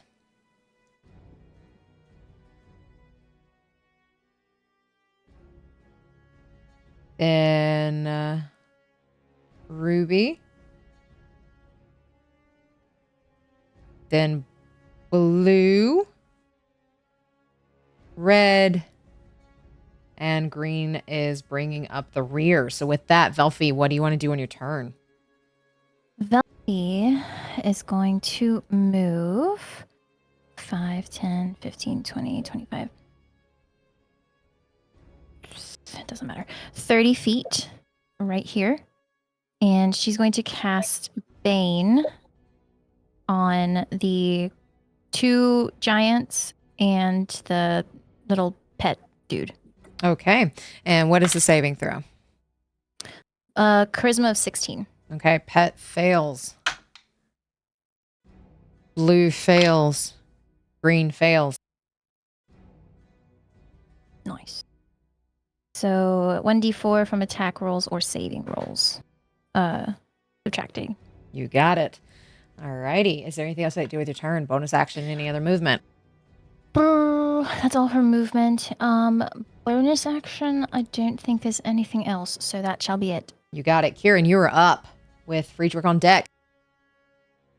All right. Taking another swing at red. You got it. For 23 again to hit. 23 hits. Go ahead and roll your damage. Or 10 psychic. You got it. And with that, go ahead and roll me another intelligence saving throw. 21. You're good. Is there anything else that I do on your turn? Bonus action, anything like that? No. That'll be it. Perfect. All right, Friedrich, you're up with the pet on deck. Okay, I'm gonna blast down a good old lightning bolt Ooh, go for it. through the pet and through blue. So that is a 18 dex save. 18 deck save. Okay. Pet fails, as well as the giant fails. They're rolling like 4s and 5s. Okay, and that was standard level 3, so that's 8d6. Okay.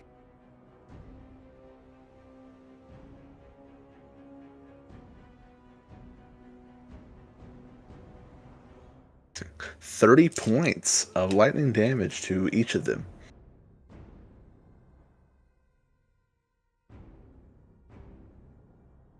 And they both take that in full as you send that lightning bolt straight through them. Again, Blue is just screaming, trying to pull something back in that you cannot see that it is missing. It's just screaming bloody murder. And with that, is there anything else to do with your turn? Yeah, just kind of backpedal like 15 feet or so. Okay. And with that, it's the pet's go. The pet is going to charge at you. I should have backpedaled more. Let's see. First off, let me see if it hits. I don't think it does with a 16. No, 17 is my AC. It charges at you, but it charges a little too hard and misses. And with that, that is the pet's go. Ruby, you're up with the trolls on deck. Okay. I'm going to steady my aim as a bonus action. You got it. Give myself advantage. And then I'm going to shoot another crossbow bolt at the one I targeted the last time at Blue. Perfect. Going for Blue. Go ahead and shoot. All right. So that's a 28 to 28 hit. hits. Okay. D8.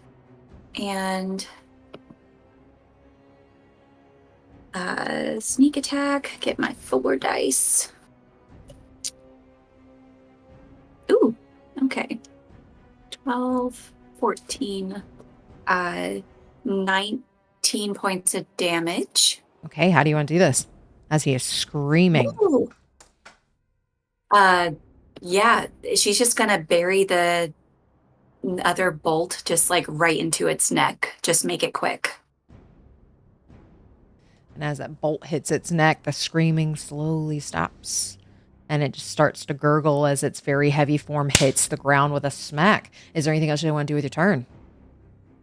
Immediately after that bolt leaves, the shadows it leaves behind it as it gets closer to the troll turn and then go to attack the pet as I use Wails from the Grave. Ooh, alrighty. So let me look at that feature. I've only used this one time. Yeah, you can target a second creature you see within 30 feet. It takes 2d6 necrotic damage. Automatically? And you also deal this necrotic damage to the first creature. Yeah, automatically. Ooh, okay. So how many points of necrotic damage is that? 8. You got it. As the wails from the grave come, and just how do you want to, like, how does this look? It does look like that, like the shadows begin to coalesce around this creature, just kind of like darting in. And instead of wails, the flavor is a little bit more just like very violent whispers, like, deceive. We love it. And with that, is there anything else you want to do on your turn? That's everything. All right. With that, it is Green's go. Green sees Velphie the closest, takes a step forward, and is going to take both of its attacks against you with its giant great club. That is going to be... Oh, I need to switch these dice out. Both of those are going to miss, I'm pretty sure, because 8... Does 16 hit? 16 meets it, but it's also baned. It is baned. Yeah, green is bane. So regardless, it's going to miss. So it misses both of its goes. And with that, it is now Red's go. Red's going to turn around and take both of its attacks against Quirin for a, let's see, 23 and a 21 to hit. The first one will hit. We're going to cast... Oh, we already...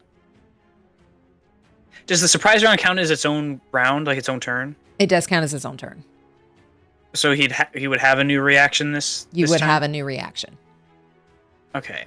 Then we'll cast shield just to block the second hit, but the first one still does. First one still hits. Alrighty, that's 19 points of bludgeoning damage to you. And you can uncanny dodge if you wish.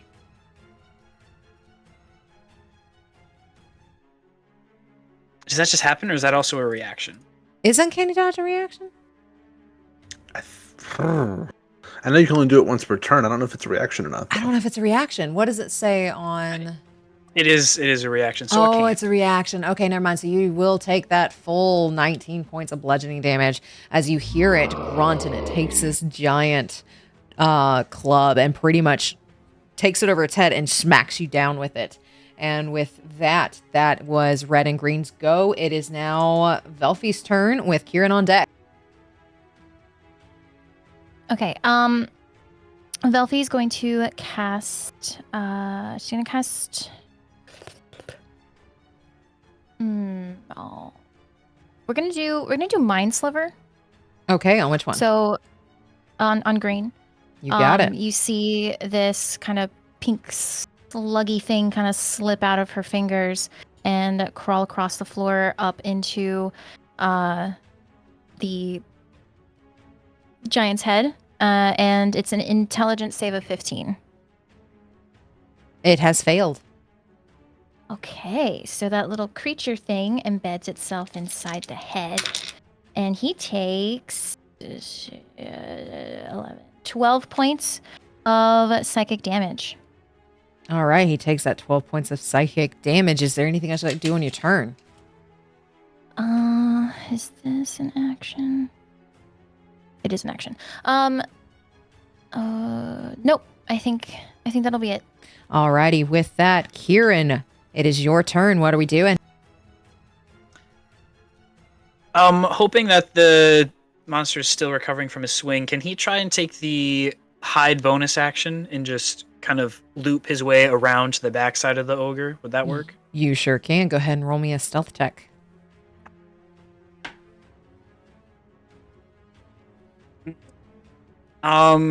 16. You beat its 15 as you are able to skulk around the back. Then a 31 to hit. 31 hits. Go ahead and roll your damage. Booming Blade one more time.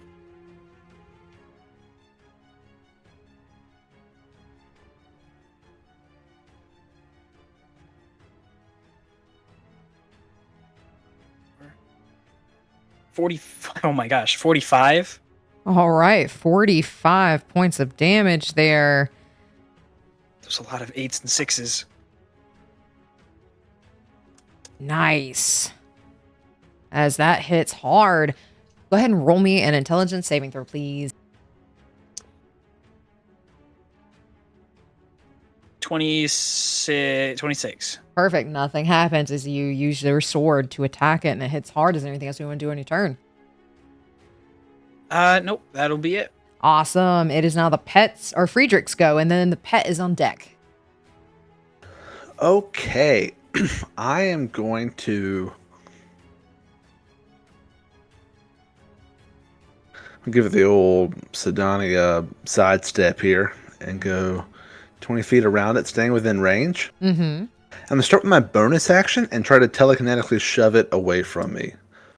And it's got to pass a strength check of 16, strength save. You said it of what now? Strength save of 16. Rolled an 11. It is pushed 5 feet away from me. All right, it is pushed 5 feet away. And then, so I've used 1, 2, 3. I used 20 feet of movement. I'm going to use my last 10 to back up a little bit more. And then shoot this skeletal hand out of it and out at it and cast Chill Touch. All righty. Natural 20. Okay, take max Plus damage 10, and then 30 to roll hit. again. Max damage and roll again. Oh my goodness.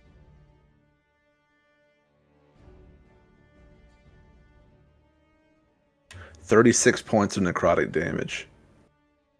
24 plus 12.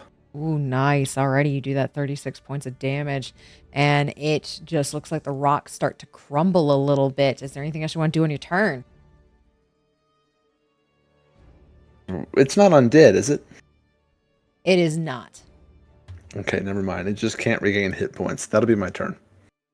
Alrighty. That is your turn. As now the pets go. He didn't like that. He's going to charge at you. Counterspell. Counterspell. All right. And as it charges, it's going to 18 plus 8, 26. It is not baned. Or is it baned? Was it baned? Yes. It was baned. Okay, you got the pet too. I don't think Bane would make a difference on that, though. That beats my AC by a good bit. All righty. So with that, it is going to try to gore you. That is going to be 26 points of piercing damage. And I need you to make a strength saving throw, please. What was the final roll? Did you roll a Bane? I did not roll a bane, so that was 26 and a D4. Curiosity. I'm sorry, I acted like it would be a sure thing, but maybe not. 22. Shield.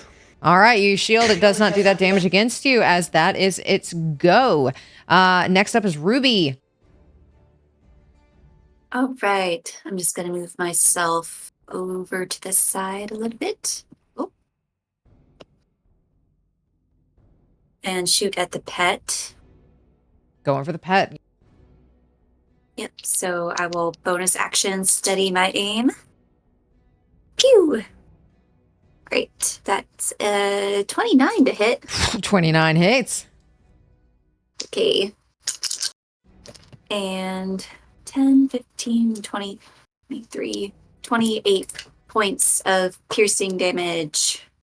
Okay, as you do that piercing damage to it, that hits hard. It's still up, but it looks like it's about to crumble away as you take that attack. Is there anything else you want to do on your turn? Yeah, I'm going to do another little wail from the grave. Go for it. So this little guy's going to get 2d6 necrotic, and then the shadows will zip across the ground and get the other dude that's down here with us. Perfect. And how much does he take? 7 points each. Nice. 7 points. You said 7 points each, so they both take 7? Yep. Oh, okay. All right. And with I will that. double check that. Okay. Yep, you also deal this necrotic damage to the first creature. Nice. Oh my gosh. Okay, so you are a powerhouse. As you do 7 points to each of them with the wails of the grave. Is there anything else you want to do on your turn? That is everything right now. Okay. All right. And with that, it is now Red's go. Red is going to... It got stuck in the back. I think it knows where Quirin is. Going to try to attack you twice. And that is going to be a natural 1 and a 15 plus 8. So 23. So 23 and a natural 1. We're going to see if it hits itself first. As it just swings right over your head and completely misses, but does not whack itself in the back of the head. And the next one does hit. And that is going to be... Ooh, I rolled the wrong one. 23 points of bludgeoning damage. That's the one we're gonna uncanny dodge then. Go for it. You're able to uncanny dodge and take half of that instead as it hits you hard, as it's just screaming. You hear that grunt. With that, it is Green's go. The only one Green sees is Velphie currently, since Green is right in front of you. And both of those attacks are going to have a 2 16s. But they're both baned. Okay. Or it's baned. Oh. Green is still baned. All right. So that would miss because your AC is 16. And that means, Velphie, you're up. Okay. She's had good luck so far. I think just to be safe, she's going to cast Mirror Image on herself. Remind me. No, mirror image is not concentration. Never mind. No. And yes, yeah, it's not concentration. Yeah, so Mirror Image. And I don't want to move because I don't want to get attacked. I think she's gonna stay there, and there's no bonus action, so just Mirror Image. You got it. Quirin, you're up. All right. We're going to take another swing at Red. 18 to hit. 18 hits. We'll booming blade that one. 8, 10 for 18. Total. 18. Let me do some math here. How do you want to do this? Oh, probably not liking the second swing the guy took. Probably just gives just a quick slash just across the gut. Hoping that would do it. Yeah, like inserting the sword and then like just pulling it down the torso. And then he'll face step down to the dog there. You got it. As you take that blade and pretty much cut it across his gut, entrails are coming out. As you are face stepping, I need you to make an intelligence saving throw. I should just remember that by now.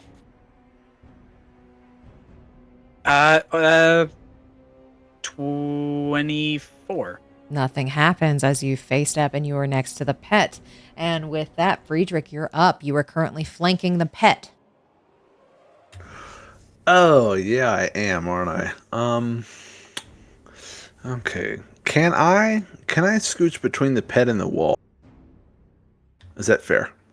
We'll say it's a little bit of a tight squeeze, but we'll say you can get there. The purpose is I want to try to push it again. I don't want to push it into Quirin. Makes sense. Go ahead. If you'll allow it. I'll allow it. Okay, so bonus action, telekinetic shove, 16 strength save. 22. Darn! Okay, well, since I'm right up next to it, I don't want to take an opportunity to attack. A ghostly large bell will appear above its head as I cast Toll the Dead on it. It is missing hit points. Okay, and it's an 18 wisdom save. It's not very wisdomous. Good for me. Failed? Yes, it failed. Okay, so that means it takes 3d12. I had my 8s ready. Let me get my 12s ready.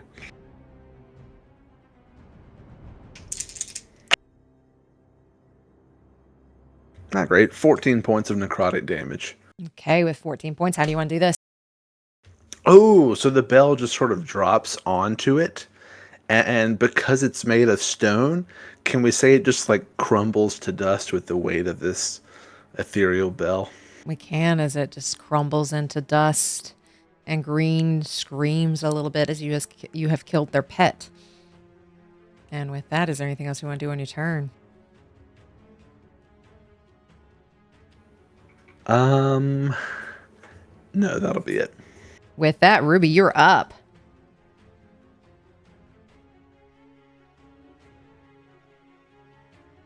She was lining up a shot for the pet and then just pivots and lets a bolt go towards the other guy. You got it. Go ahead and roll. Okay. 17. 17 hits. Okay. And let's see, is Velphie... Need to look at the map again. Is Velphie within 5 feet? Yes, so you get advantage. Yeah. Yay. Or sneak Okay. attack, excuse me, not advantage. Just regular sneak attack, yeah. Yee. Okay. All right, so that's 12, 14, 19, 25 points of damage. 25 points of damage. And just so I did roll, it failed its intelligence saving throw. Oh, hang on. I thought that may have been just on the first attack. But First maybe I attack of read it. every round. Of every round, intelligence saving throw. It You rolled get- a you don't get negative psychic damage. 1. 8 points of psychic damage. Nice. As you do that extra damage, it starts again. You all see it. There's only one left. Starts grabbing at something that's not there and screaming, and that's the only thing it's really focused on. And with that, is there anything else you want to do on your turn, Ruby?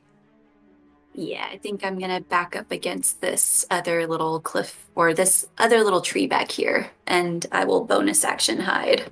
You in got this it. Little tree shadow. Go ahead and roll me stealth. Okay.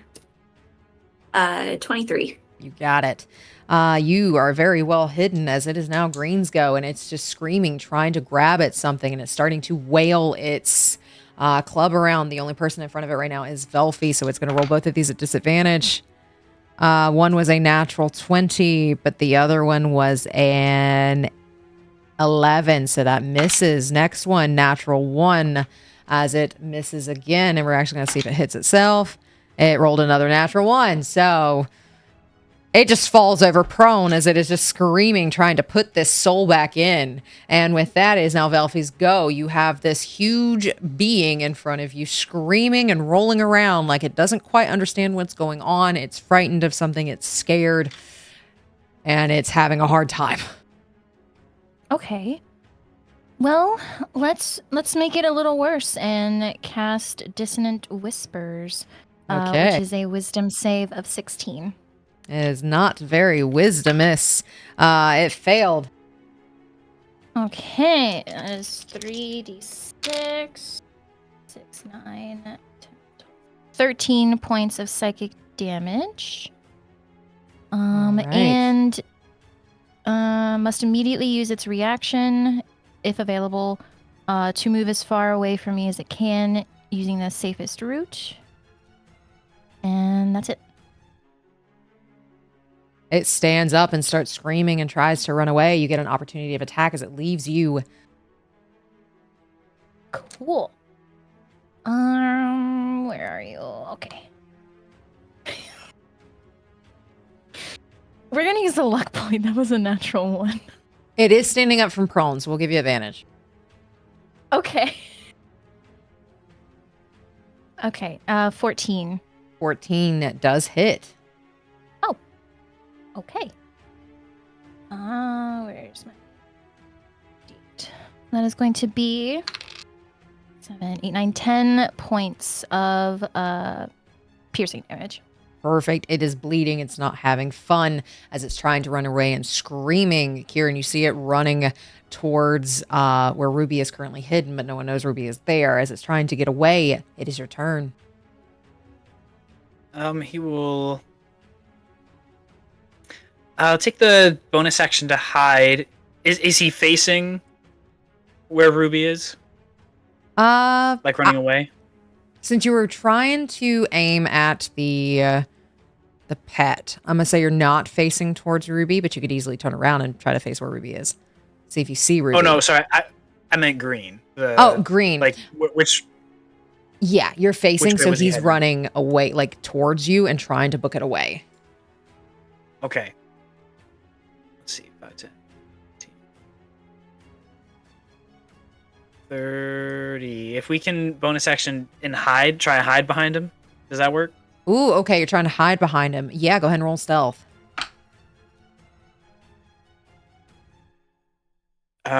29. You beat his 18. I'm gonna take another swipe at him. He's moving. Let's see, 22. 22 to hit. You hit. Yeah.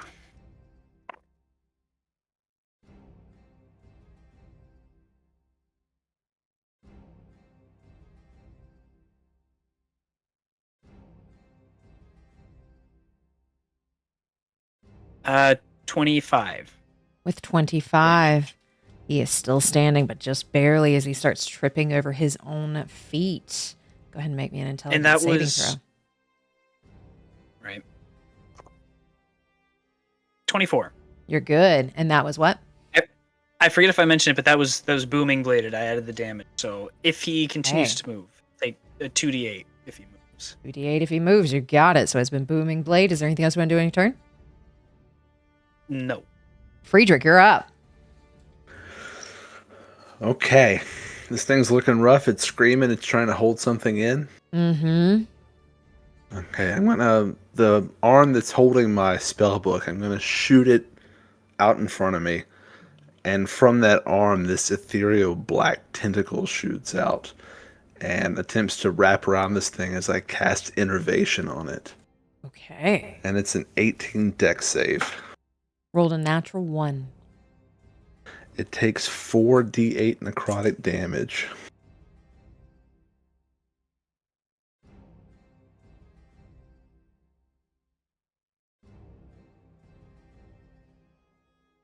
26 points of necrotic damage. How do you want to kill it? With innervation?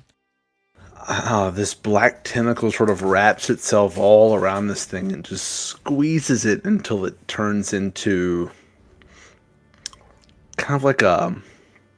It looks like it saps the life right out of it, so it's more or less just like a pile of a little bit of cloth and leather. Like you've dehydrated it? Yeah. And then the tentacle sort of shoots back to Friedrich and disappears. Ooh. So as this giant lays in this pile of leather and cloth, you all have now had an opportunity to see what your legendary secrets can do. And you all are out of combat. What all are you doing? Or are y'all trying to get back home? Well, right after combat, I'm going to take a breather and use Arcane Recovery and get a 5th level spell slot back. You got it.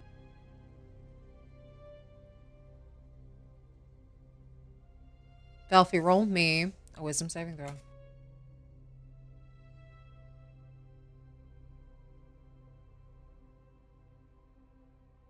$16. Okay.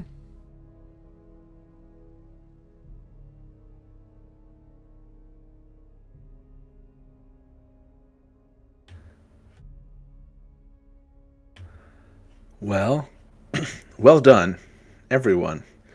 That was, handled well. I don't know of a better word than well right now. Well, what do you think we should do?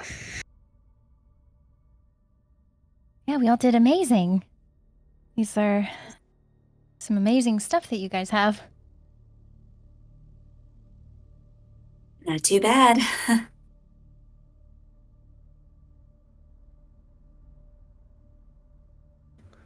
Quirin, your sword only hurt the enemy this time, as far as I could tell, which seems to be an improvement. We'll hope for that every time. But, yeah. Well, I suppose if everyone's doing okay, we shouldn't waste any time. Yeah, is anyone hurt or everyone okay? I'm good. I got slapped a time or two, but, I mean, I'm alright. I can help if you need it. Yeah, sure. Okay. So she'll walk over and what level? Well, we'll keep it first level cure wounds. So she lays her hands on your forearm and she does 2d8. 10 points of healing.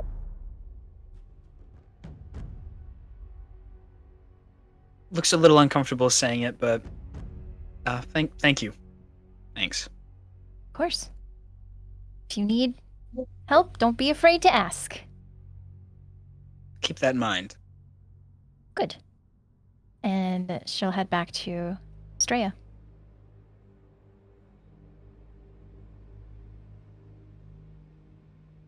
I don't suppose these things have anything on them. They barely had anything on when they were living, so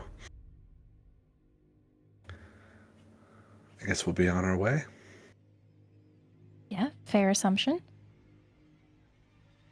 Yeah, I don't know if I want to go digging for what they might have had. Visible winds, yes. And I'll walk off beside, and I've been walking beside Beatrice the whole time.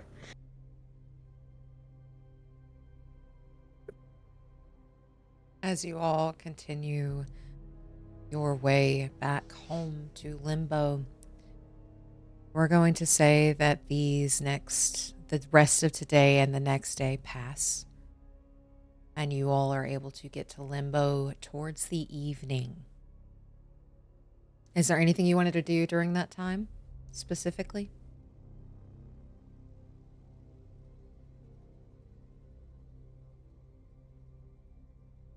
So yes, you all are able to get back to Limbo, and you all are outside of where you know this illusioned wall is. Yes, Professor Friedrich. Just assuming we long rest during that time. Yes, you all get a long rest. Okay. You technically would get 2.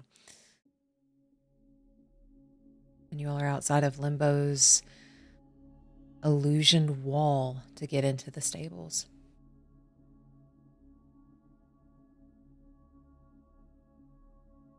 Well, are we all ready to be home in our own beds and having tea? Yes, please. But I don't remember how we get in. Okay, I do. And she puts her hand up to the thing and says, Astralis. And as you say Astralis, that illusion fades, and you are welcomed with the stable doors. Velphie goes in and puts Straya into her stable. Gives her a little nose rub.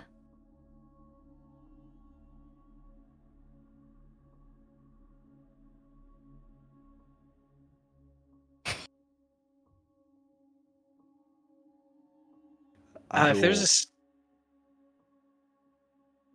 a oh, okay.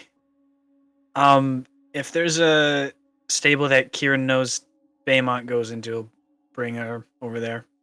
Him? Him. Yeah, Baymont has his own Bring him stall. over there. Okay. Just give him a little pat, and then I don't know if the parties regroup and somewhere meet, try and find them there. Same with Beatrice. Just make sure she's away and comfortable. Okay. And you all are able to get your mounts set up, and the druids come in and start immediately taking care of your mounts, your animals, to make sure that they are well taken care of, that they are have their little blankets on and everything so they don't catch a chill. They are very well taken care of. Are you all heading to see Pear's office, or is there somewhere else you wish to go first? What time of day did we arrive? Y'all are here at like 8, 9. So Evening. it's dark, yeah. I assume we should waste no time with going to see Pear. I don't know what hours she keeps, but I'm sure she's expecting us. Yeah, might as well. While it's all fresh. Yeah, that'll be good. All right. Yeah. To the office. You all make your way to see Pear's office. It is a little lively in here as you continue from the stables past the main area where the bar and the bakery and all are, and then head your way down to where the offices are. You all arrive at her door. It is slightly ajar as it's open.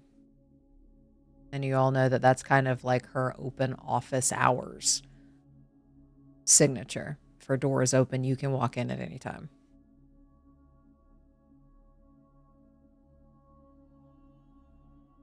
Give it a little knock.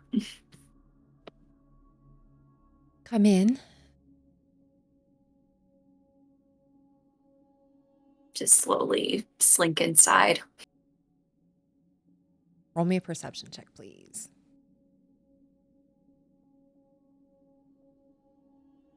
Let's see. Perception is 18. You see the furrowed brows that she has. Like, she looks like she has been extremely worried. No one has reached out to her since you all had that fight. So seeing you see some of that tension, some of that worry as she looks at you expectantly and then looks at the door to see if the rest of your party comes in. I'll follow. Yep. Velphie walks in. Yep, right behind. And she just looks at you all expectantly, like waiting for a report.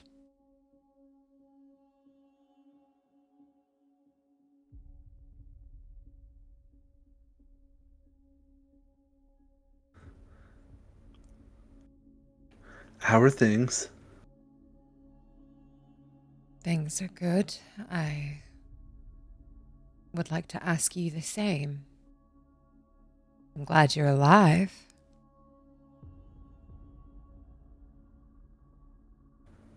We're here, so that's a positive.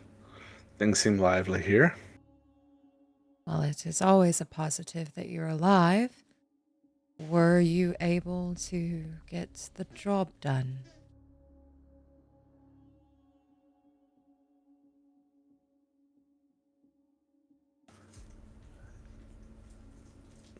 Should I be concerned that you all are looking at me with these forced smiles and wide eyes? No. There we did the job. Everything happened and we were there. We managed to solve the riddle. And well, we were all.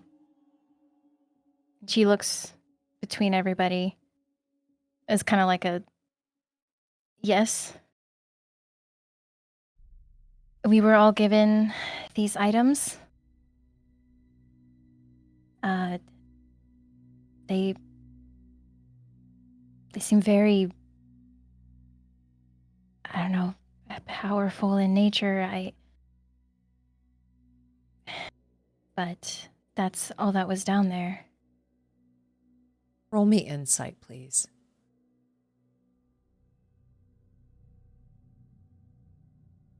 18. With an 18, you see a spark in her eye shine a little brighter at the idea of this could almost be over. You all have something that no one has had in 152 years. As you see a little bit of hope shine through in a woman who did not have any. So you've done it. You four have done it.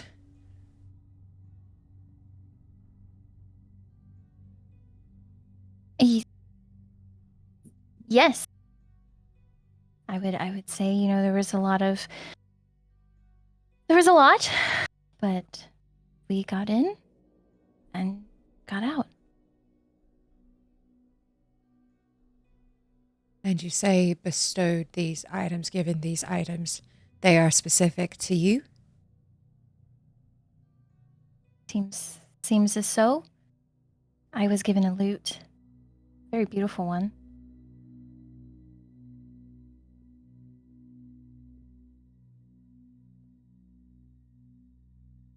I have a crossbow. It's, well, vicious. Just hold it out. And I got these robes I'm wearing, which seem custom tailored to me, and I feel quite powerful wearing them. And then for me, it was this sword here, and he takes it off of his back. Doing the same look that Velphie gave to everyone, just looking at everyone.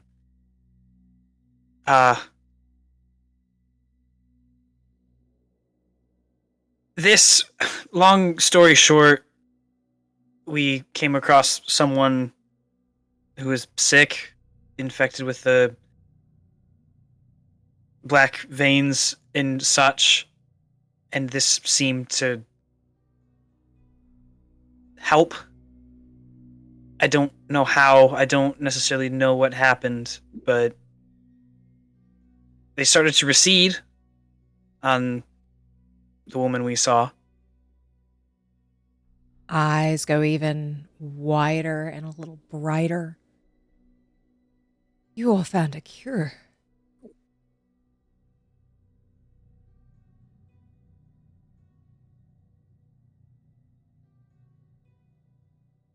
You weren't able to see what the full effects were. don't know how long it lasted.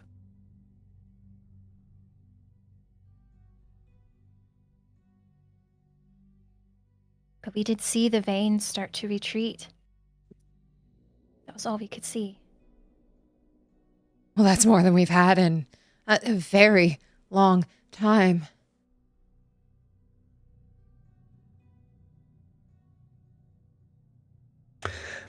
That is true. The most success I've ever seen of any type of treatment, which is incredible. What do you make of the personalized nature of these items we've received?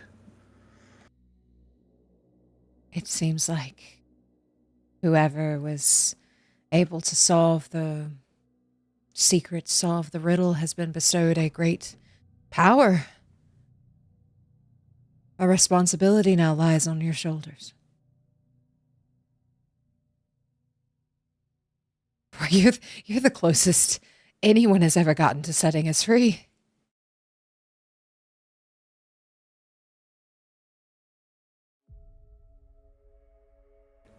Yeah, that was sort of the impression I got, was the responsibility.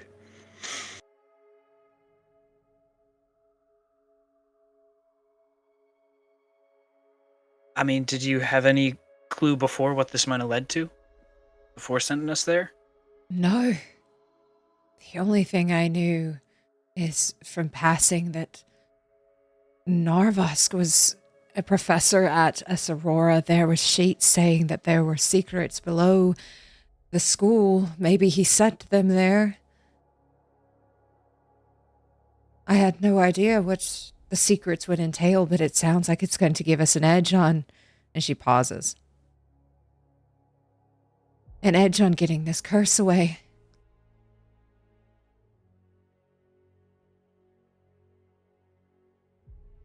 Well, that's what you can hope for.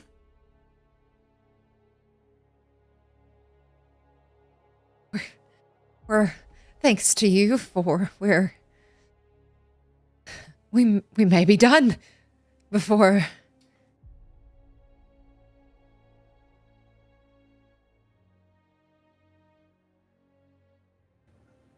I think these will definitely come in handy.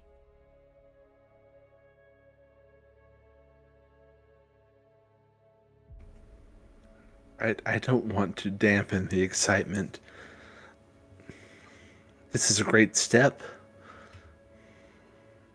The world out there is still quite terrible. Yes, but we're one step closer. That's a step closer than we've had in a very, very long time.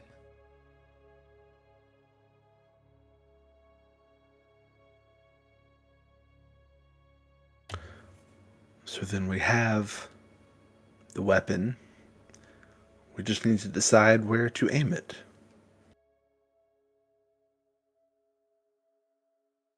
She takes a deep breath and she kind of sits further into her seat. Professor, I've been thinking about what we spoke of. Sydonea will have to wait.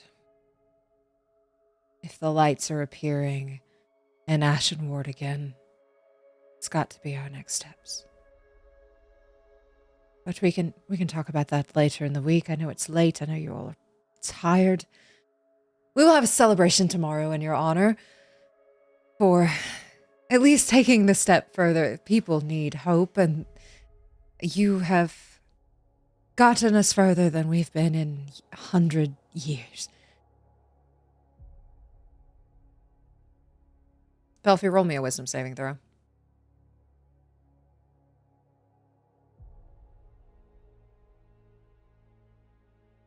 Ooh.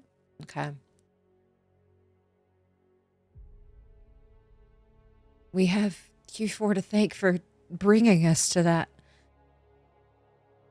So, get some rest, enjoy yourselves tonight, and tomorrow we'll get a little celebration going and bring everybody's spirits up. I know the world is still terrible, but the idea that you four now have something that gives us an edge over them.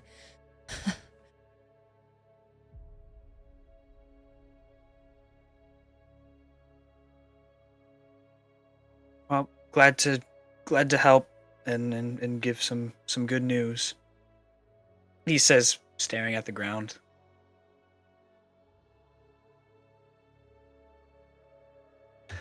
Yeah, I suppose it wouldn't be terrible to take a moment to appreciate. Can we help prepare in any way? Y'all don't worry about a thing. You've been gone for quite a while. Just take it easy and we'll get everything set up. Just go enjoy your evenings. And she will bring out little bags of buttons and give you 500 buttons each.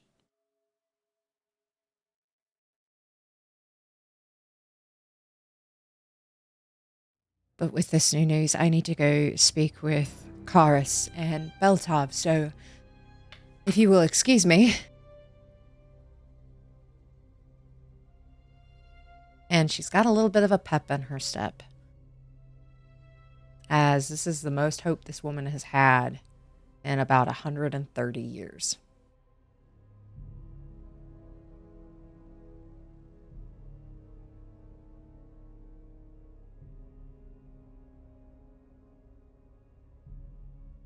After she's gone, I'll say,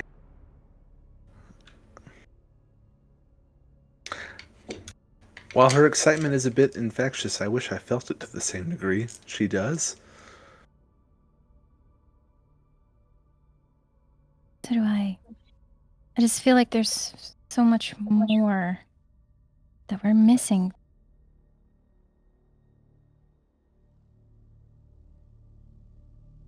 I was just going to say, I feel like she feels a weight has been lifted off of her, but I almost feel like a weight has been put on me.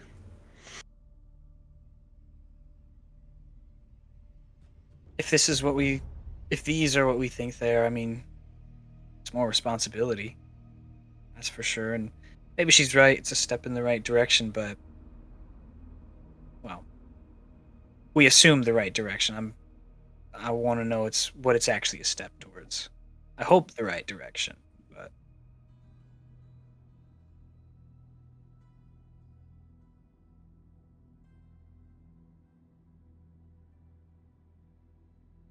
At least we know it's a step closer to Ashenward.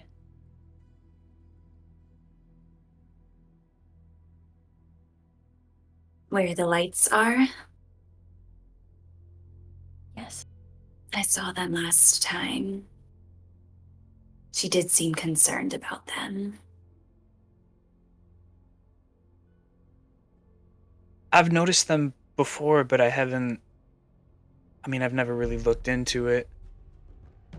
I talked to Anaria when we were at hers, and I don't know, she said they started like 120 years ago, something, and then after that it was silent for a while, and just over the last month or two that it's kicked up again. I don't know much aside from just seeing it, but I mean, is there anything else to know? Did she seem curious about the lights, or did she just know of them? Curious, definitely, but frustrated.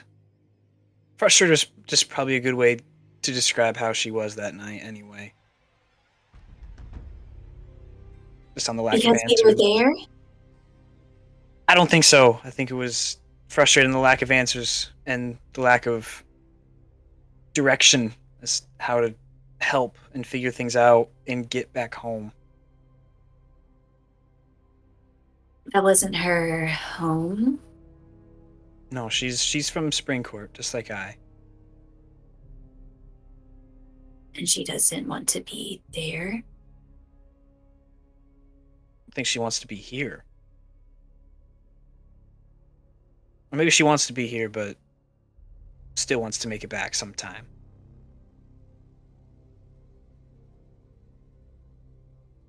An archfey can't return? Can't travel? She tried to cast something. It's a step through, but didn't work. Or even if it did work, she said it only lasts a couple minutes and then she's right back. Feeling that I guess above table, she did say she was feeling that same kind of like tug that we felt, right? Yep. Feeling, making it there, lasting a few minutes, but then feeling that same tug we felt, bringing her back. And she thinks the lights are what caused that? She may think there's a connection somewhere. We didn't dive too deep, though. It's interesting.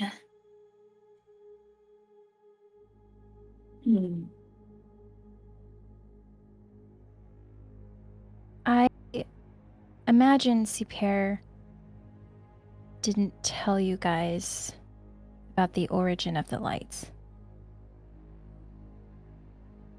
I did not hear of them. If I was told, I forgot.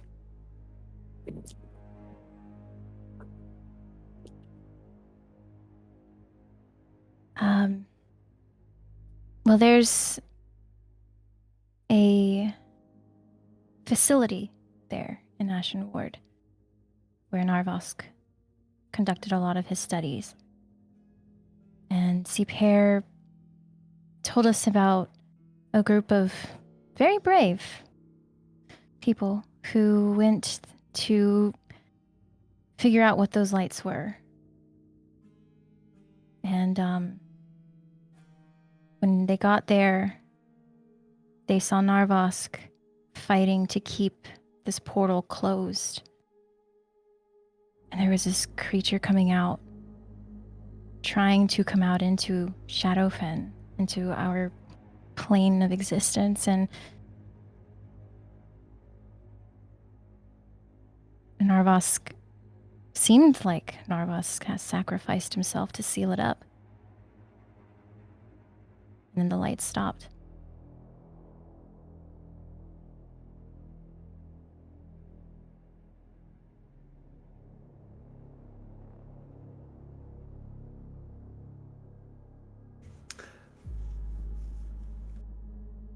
But those same lights are back now.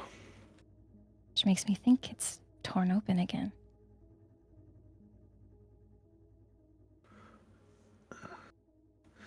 If the lights... I don't know if I even really follow my own line of thinking here, but I'll just say it out loud, because maybe you can shoot it down, or maybe it will mean something.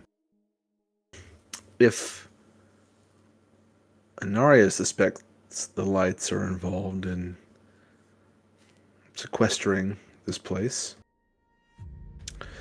is it somehow involved in the virus seemingly escaping this place?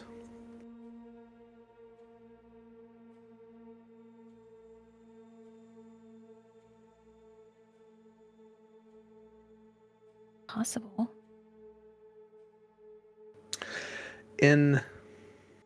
GM, stop me if I wouldn't know this. In most humanoid anatomy, there are these things called semi-permeable membranes that allow some things to pass through and other things to not pass through. Perhaps we're in a similar situation.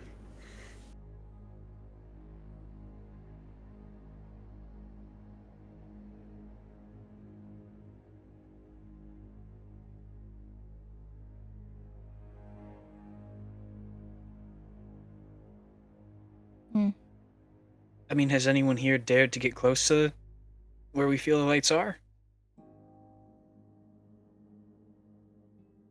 This is the furthest we've been. I don't know if anyone else at Limbo has ventured that far.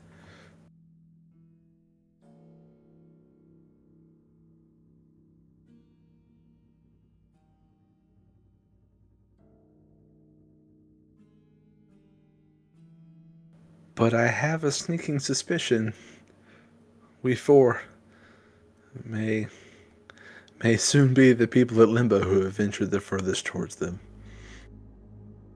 Well, Yeah, I just wondered if something like that would be the next step. So I don't doubt if we are. Well, Ciper did say Sydonea would have to wait.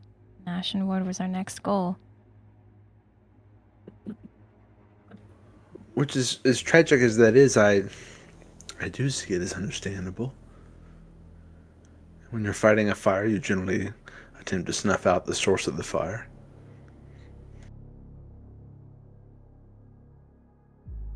Well, maybe if there's another thing that she needs us to do, the celebration that she was speaking of could wait until after we get back from that.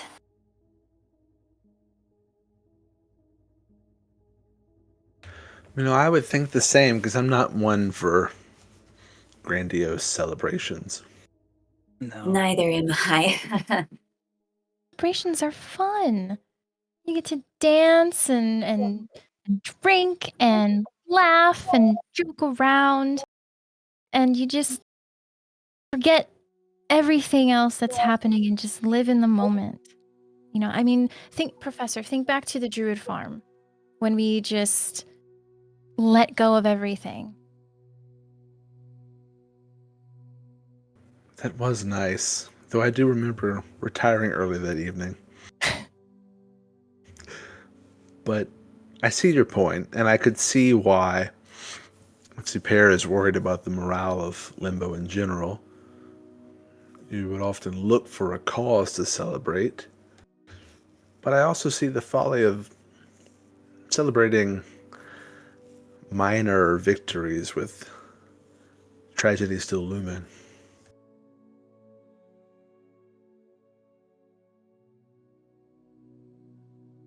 I tend to overthink these things. It's probably best to leave me off the party planning committee. I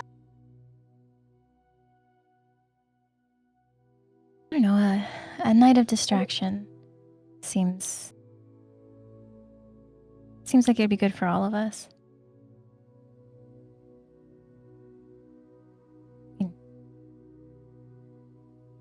I don't know. I mainly just want to see everyone dance. Just want to see what kind of moves you have. That would not be a pretty sight, I can tell you that much.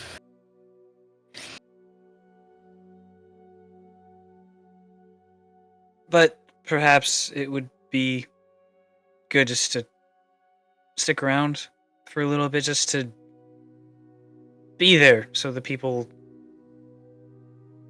I guess, God can see us and have hope for that. Morale.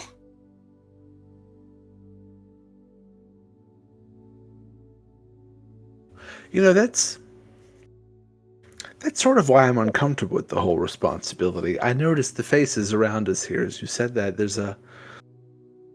I think most of us share in a visible uncomfortableness with having that responsibility. And I think that's where mine comes from. It's not so much of the responsibility to go out and defeat whatever this is. That's why I eventually got out of the classroom. I think it's having the public expectation. I don't want to be someone's hero. I just want to make things better. I try to Very look at well it. said. Oh, go ahead. It's just very well said. It's an aversion to being in the center attention. I just like to view it as celebrating the steps that we've taken rather than us specifically. The new discoveries that we've made.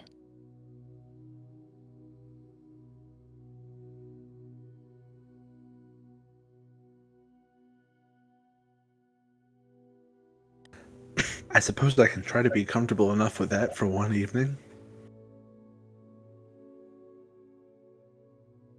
Grin and bear it.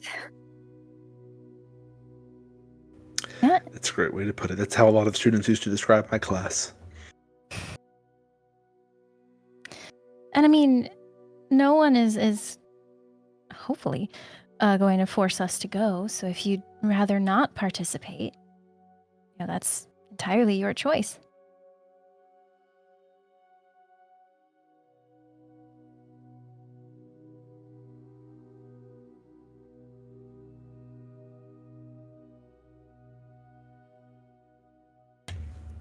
Well, thank you all. You've all saved my life many times over. I have a little bit to think about in preparation for this event. I'm going to go seek out my quarters. But I hope you all have a good evening. And I'm going to sort of pensively, very obviously pensively, walk off, leave the room. Yeah, you too, Fred.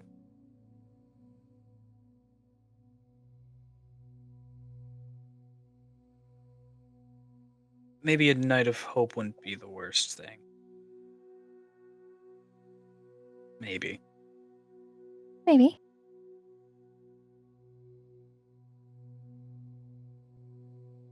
Maybe.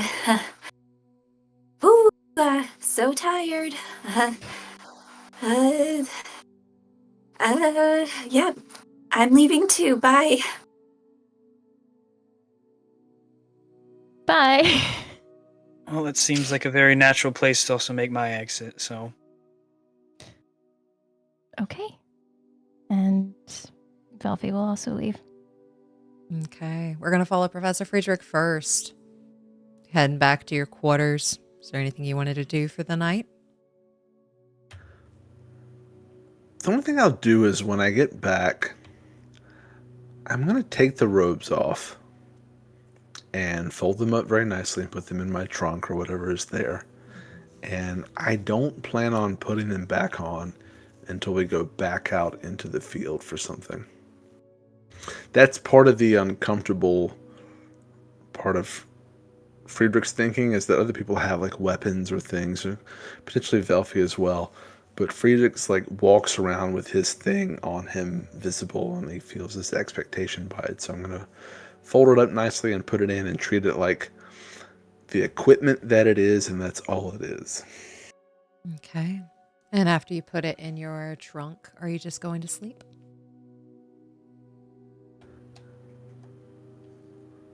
It's fairly later in the evening, so I think I will tonight. Yeah.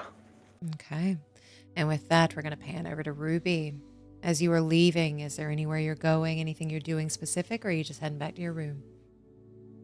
She's gonna head back to her room and take off a couple of dolls from her keychain, having kind of withered away after her Whales of the Grave usage. And then she'll... Is there a mirror in here, or... Yeah, I guess there there's can a be window. a mirror. Yeah. Yeah. There are no Just... windows, though. Okay, no window. Yeah, y'all are Yeah. in the inside of a mountain. All right, that makes total sense to not have a window. Yeah, she'll go over to the mirror and put up the sketch of the man that she saw and like try to tuck it into the border of the mirror, and then take a step back and like look at her face, look at his, and look at her face.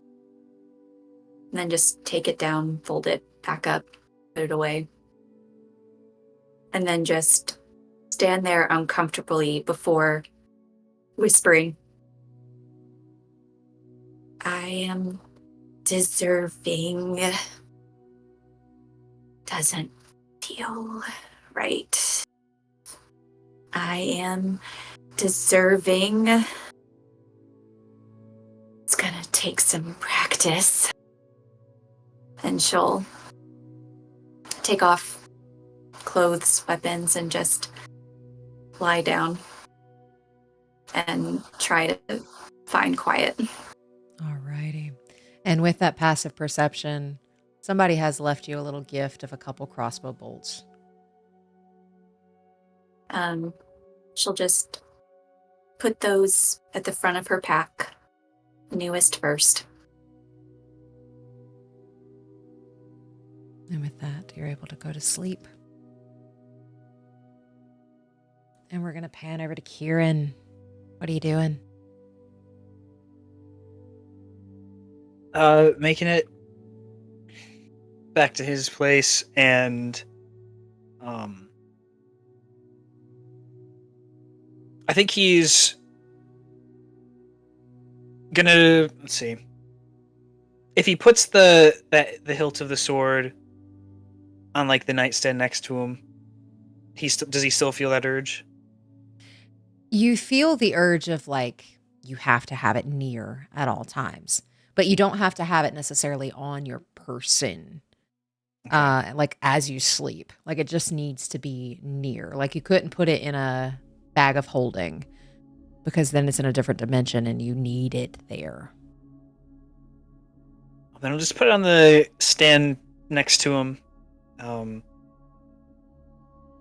Shed a few layers of just the cloak he has on and everything, and just lay down. And he's just staring at the ceiling, thinking about all the visions and everything that he had, the ones induced by the sword. I also think about the lights and what might need to be done and such, and just thinking about the next step and calling it a night. Roll me a quick history.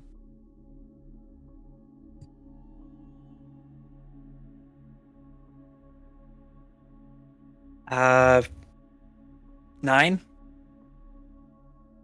You're so tired you can't put pieces together as you're able to fall asleep into a deep slumber. And with that, Velphie, what are you doing? I think Velphie would. She would make her way back to her room, but she'd be keeping an eye out, see if she sees Antir anywhere. But otherwise, she's just probably gonna call it for the night.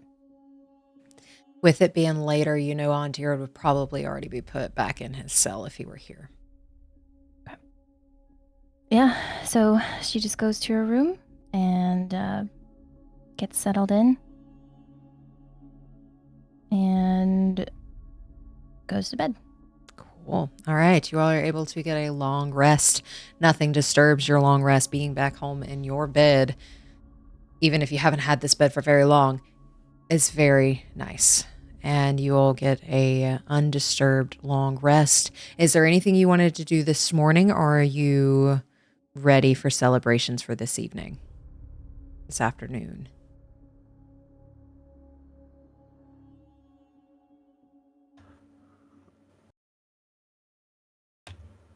Is it a normal morning? Like we go out in the mess hall and they have the breakfast and all that? There are no alarms waking people up this morning. As in, part of the celebration is you get the day off. So the alarm does not wail at the break of the sun. But if you were to go out at breakfast, yes. I'd probably just go out there and see if I see Calandra. Roll me a perception check. 17. With a 17, you do find Calandra. She's got a cup of coffee. I think I would just walk up and just say, "Is this seat taken?" It's always open for you. I'm flattered. How have you been? I've been good. I've missed you. Likewise, it's good to see you. It's good to be back. Are you okay? I think so. How have things been here? For the most part, quiet. It seemed to be a little nerve-wracking that you all were gone for quite a while, but Wouldn't you know it, it sort of slipped my mind that I had a way of communicating with Ciper, but I guess all's well and good now. Didn't mean to cause any alarm. well, as long as you're okay, that's what matters. Yeah, thank you. Are you gonna be at the celebration this evening? I will be. Because you're worth celebrating, bringing us to our next steps.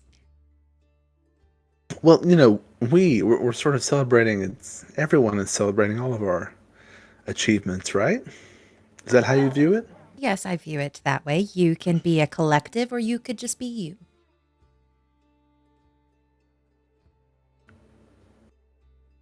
Because you've done a lot to help this place too. Oh, well, thank you. I've tried. And Antir has as well, from what I hear, and everyone. You have as much to celebrate about yourself as you do about me. Well, I appreciate that. Yes, I think with the help of everybody, are making steps forward, but it seems like people have a little bit more hope this morning. Well, I hope it lasts. No pun intended. I hope it lasts too. Well, I guess I better go prepare for this celebration. But it's good to see you, and I'll see you this evening. Of course, save a dance for me, okay? I'll save all of them for you. Well, I don't want to be stingy. I don't think you'll find much competition. Not that I would give them the light of day anyway.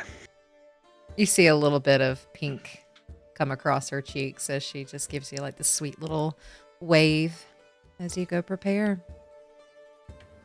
And I'll go prepare. Okay. Is anyone else doing anything with their morning? Velphie's sleeping the morning away. You got it. Ruby is going to go see Kara. Okay. You're able to make your way to her little clinic that she has set up. No one's really in here at the moment. No one seems to be sick. No one seems to be in need of care. So she's just kind of poring over a book currently.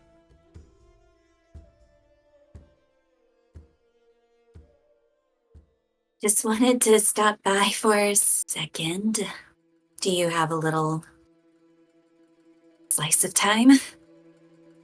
Hi, you're back. You haven't been here in a while. Are you okay? I got really nervous that my potion had killed you, and then I was just like I was going to swear off of him for a while. But okay, I'm glad you're okay. Yes, whatever you need.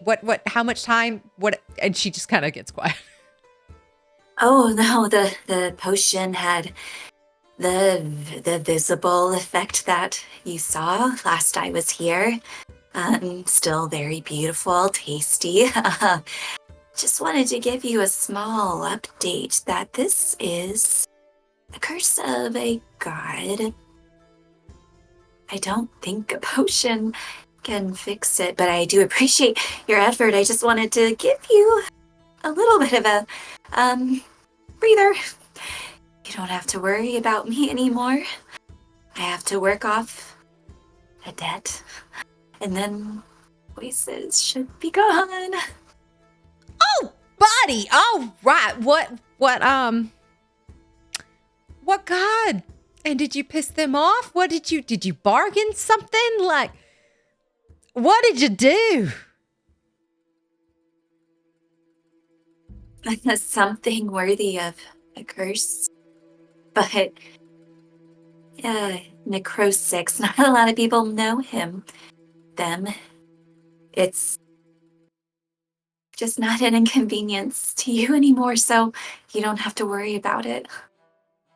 Well, you weren't inconveniencing me. I can still try. I mean, I do. And she points to like a whole container on the back of the wall. I've been playing around with some things in case it could help, but Necrosix. We don't hear that name very often. So I've gathered it's obscure. Very little temples and priests left to him, but they exist. They exist. Huh.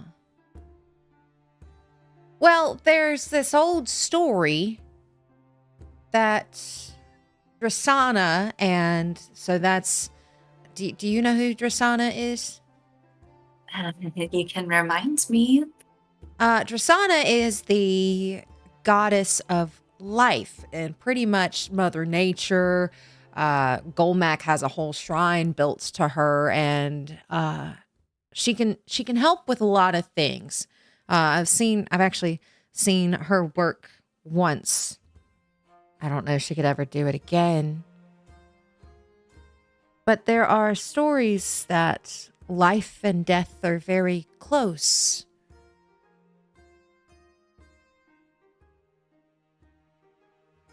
And I don't know, with life and death being so close and so intimate,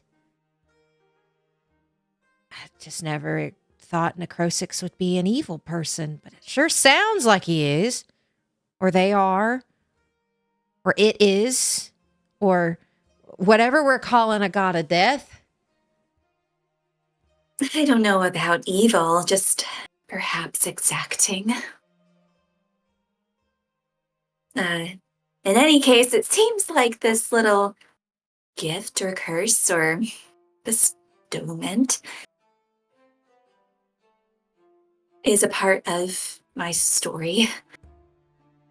Necrosix would like me to go after Erebus, and that does seem to be the bigger goal. Gonna have to find out. Now, I don't know what Erebus is.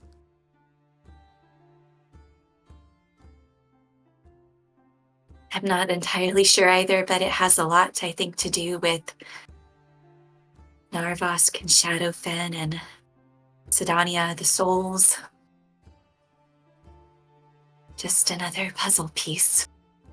When you say souls like that and Sydonea, you see Kara kind of shut down just a bit. Yeah, Sydonea likes to take things that aren't theirs.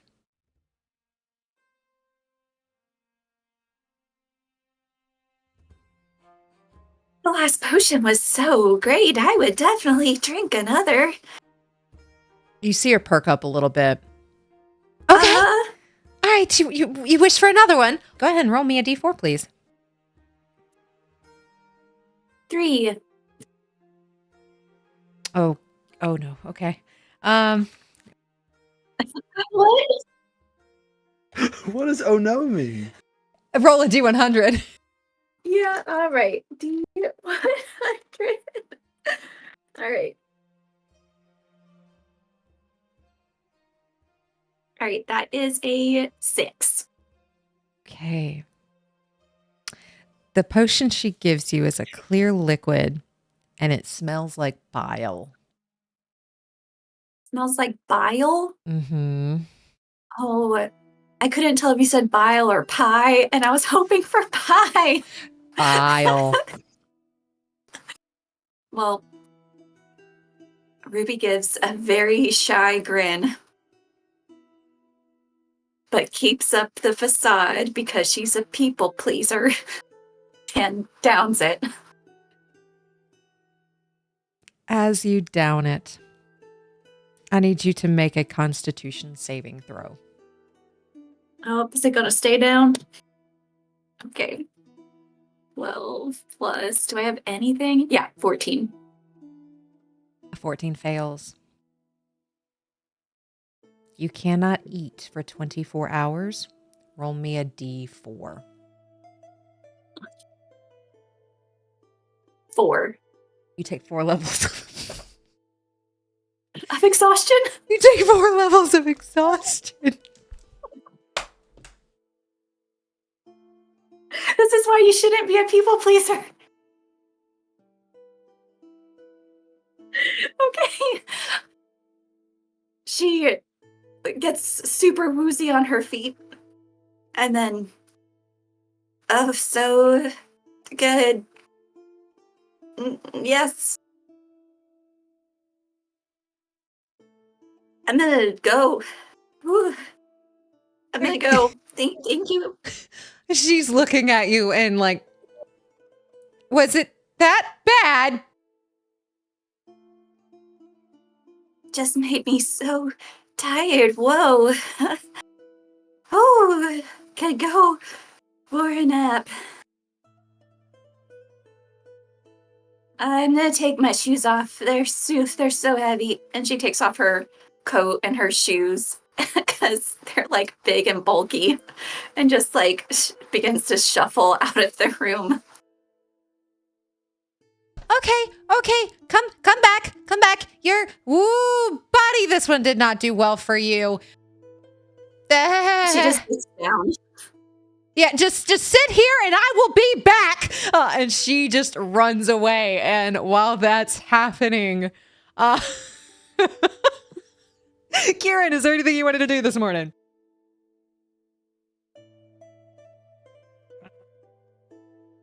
Not much. Staying in his room for a while. Maybe going out to check on Baymont. Give him an apple or something, some other snack if he can find anything.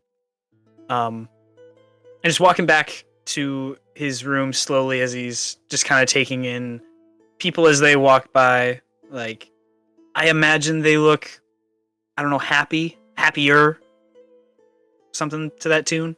With a passive perception of a 16, you do see that people are still dressed in their normal attire, which is very similar, different colors, but kind of the same design, as it's just easier to make. And people do seem happier. People seem a little bit more joyful. You do see a group of kids playing. And with your 16 passive perception, one is kind of like holding his arms up. Mom said if we don't behave, the Wanderer is gonna steal you in your sleep. Did you know that? Did you know that? He's gonna take you in your sleep and steal you too.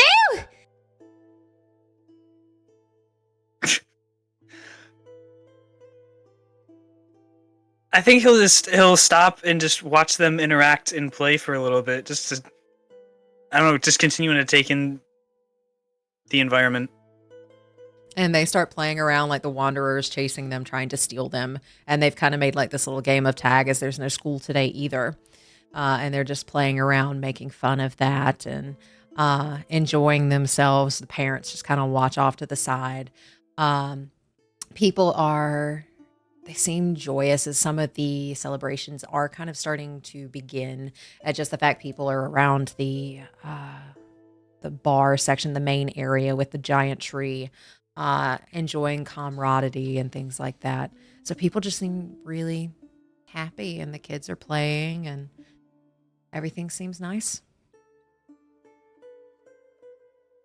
After he stands there for a little bit, takes it in, he'll just start walking back to his room. Maybe looks a little awkward and uncomfortable as he's taking it all in. Maybe just after he starts walking in, he does just like a little shake off with his hand, just like, "Oh, this is weird," and then going back. And with that, you take it all in, you head back to your room, and you're able to kind of hang out there until celebrations begin later. We're going to pan back over to Ruby. After about 20, 30 minutes or so, she does run back in. Are you still there? Would you still be there? Yeah, she's just like lying on the floor with her coat like over her face. With 4 levels of exhaustion, you would probably go back to sleep on the floor. Yeah. And you can hear her rummaging around as she gets on like your level. And then she holds a bag in her hand, holds a hand over you, casts something.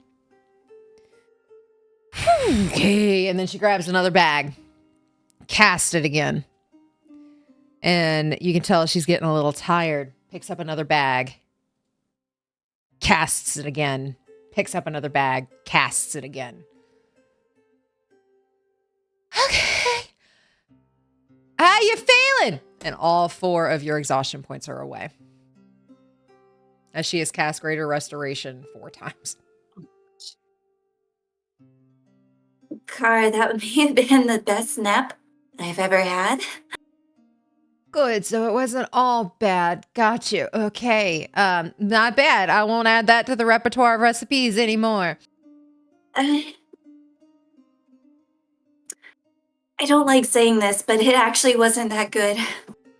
Okay, it wasn't that good. I definitely won't add that. Bad. Okay, that one was bad. Thank you for telling me. See, we can progress things when you tell me things are bad. Yeah, I'll tell you next time. Yeah, I'll tell you. It didn't smell great. So I'll mention that. Yeah, I thought it smelled Thank you. awful. You're welcome. I will try to, Yep, I understand if you don't want any more for a while. Well, there will be other libations, I am sure.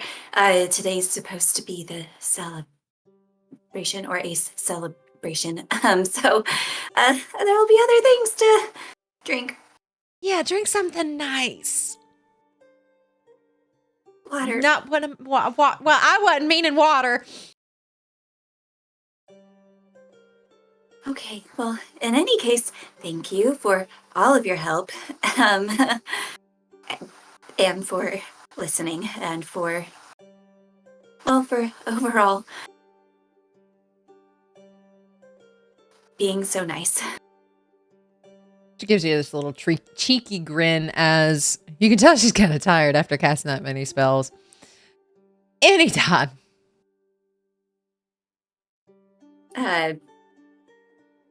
She'll lean down to try to give like an awkward hug, but try to deposit the 500 buttons into like a coat pocket or something. Roll me a sleight of hand.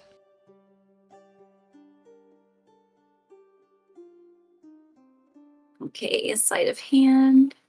22. She doesn't notice anything when you're giving her a hug, and she pauses for a moment as you give her a hug, and you get the sense. What's your passive insight? Passive insight. 16. You get the sense she hasn't had a hug in a long time. And she leans into it and gives you a tight squeeze. Ruby was kind of like awkward skeleton hugging. And at the tight squeeze, she kind of relaxes a little bit. And then gives an awkward little like step back. I guess I'll see you later. Go have fun. Right. Put my shoes back on. All right, bye. She gives you a little wave. And is there anything else you all are doing before celebrations start early this afternoon?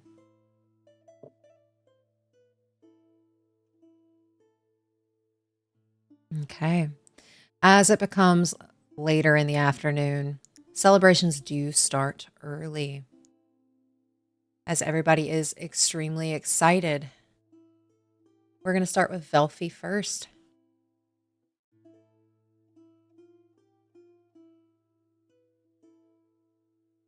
I guess Velphie, she'll come out of her room and I imagine it'll all be around the big tree. That's where she'll head. Yep. So she heads over to the big tree and just kind of sees what's happening. Roll me perception.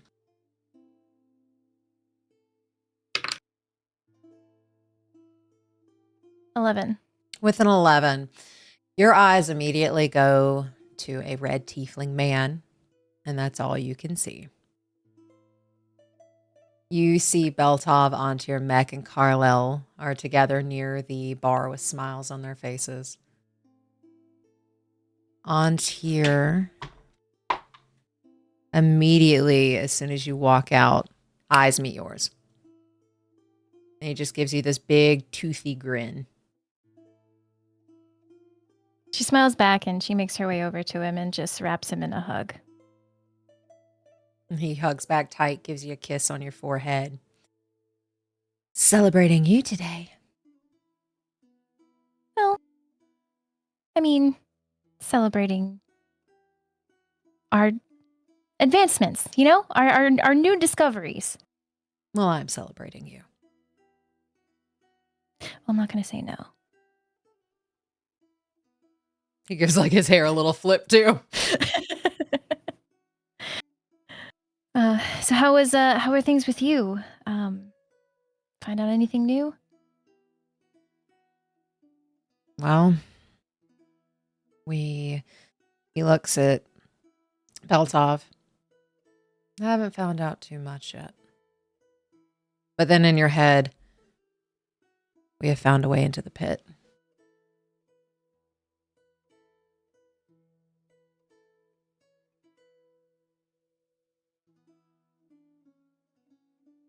She responds via message. Do you have plans to go down there? We haven't fleshed out anything yet.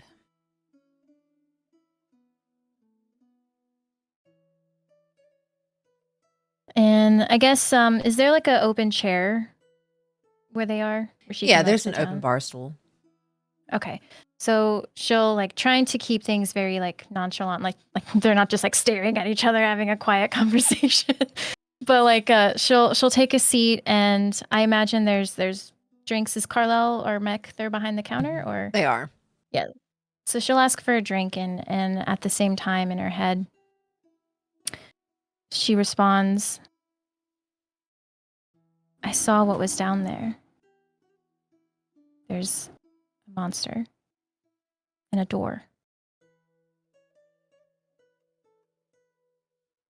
Yes. Do you know what's behind that door? A lot of cells.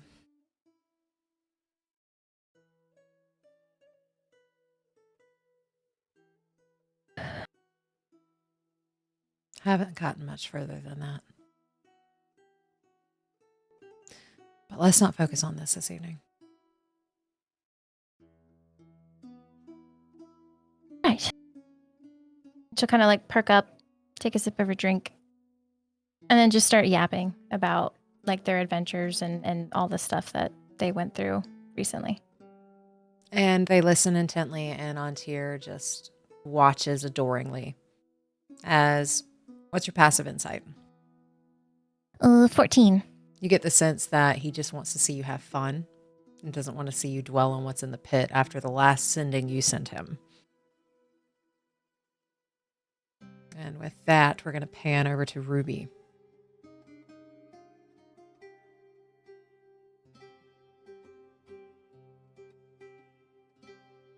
Ruby takes her time getting to the celebration. Doesn't want to be like the first one there, and also doesn't want it to look rude if she's late. So she goes at the time where she feels like it's going to be as casual and non-noticeable as possible. And then just kind of stands on the outskirts, because Ruby likes to people watch, but she doesn't like to be watched herself. Okay, with trying to do that, go ahead and roll me a stealth and then roll me a perception. All right. Stealth is 23. Perception is 27. With a 27 perception and a 23 stealth, you feel pretty well wallflowered on the wall. No one seems to be paying too much attention. But with that perception, you see Beltov, Antir, Mech, Carlel, and Velphie all together near the bar. Smiles on their faces talking. You can tell Velphie's telling a story. You see Calandra and a giant purple furbolg clapping gently to the upbeat ditty at one of the tables that this group is playing next to the big tree. You see Kara is having a drinking contest with a dwarf, and she's winning. You see some other people that are just enjoying their time together. They're chatting. They're having fun. There's a little bit more hope in the room than there was when you all left. Everybody seems to just have like a little bit of weight off their shoulders. Like maybe we're going into something normal again. It's so full of joy and camaraderie. People are talking about the curse breakers of legend and how they're going to break it. They're going to be the curse breakers. And the tree in the back seems even more beautiful and even more green than when you left. And the mushrooms are glowing, and the fireflies that sit in the canopy seem to be blinking along with the rhythm of the group that is playing underneath the tree. There's excitement here. And it seems like a lot of the kids have kind of been ushered somewhere else to play, as they are not here. As this seems to be like, for the adults. Yeah. She'll continue wallflowering, just taking it all in. And with that, we're going to pan to Professor Friedrich. What are you doing?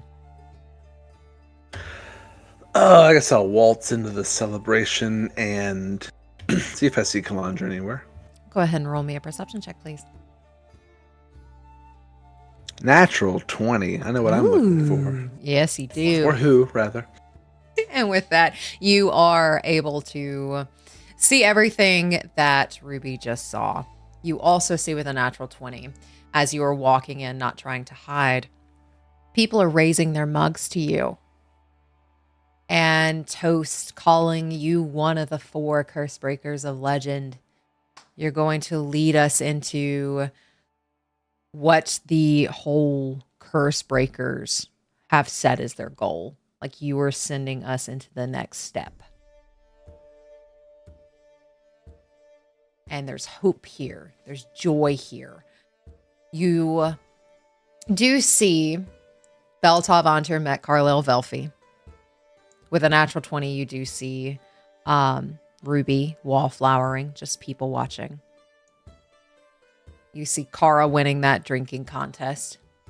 You see Axe and Z with a small halfling woman with blonde hair, about their age. They're just giggling. And you see Maka has a small smile on her lips at a table in the corner. Even she's grinning. Lightning bolt. But you do find Calandra with Golmac, and they're just clapping with the beat of the music that's currently playing. I will go over and extend my hand to Calandra and say, would you like to dance? She gives this little giddy giggle and grabs your hand, like, very gently. Almost like she's been raised in a fancy court. Or brought up in a fancy court. Okay. I will lead her out onto the dance floor and try to keep pace with this lively jig. Roll me a performance check.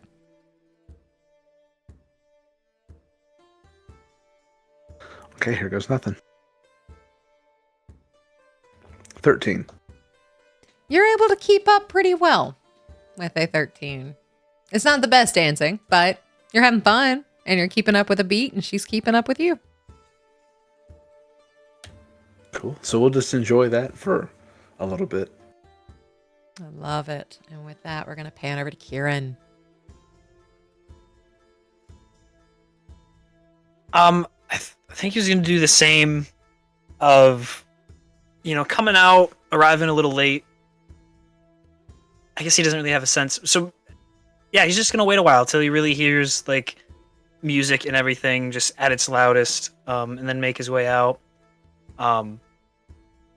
Walk through everyone, make his way to the bar, grab whatever drink is, like, first on the menu if there are menus. And do the same and kind of walk out, kind of to the outskirt if there's, like, another table to sit at or something. And just watching everyone as they're dancing and having fun. Roll me a perception check.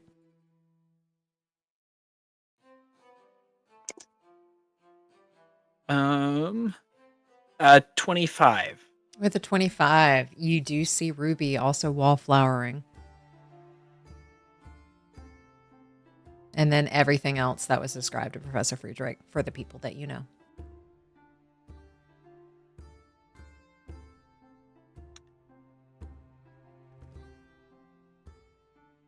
Yeah, I think then I think I'll just continue to sit there, watching everyone. He still will occasionally look over to Ruby. Whenever he does, how does she look? Like, what expression is she giving off? It's a pretty curious face as she's just kind of taking in all the people around her and like the happiness in their emotions. You can tell she's thinking, but also at the same time just being very passive with how she's just letting the room kind of soak in.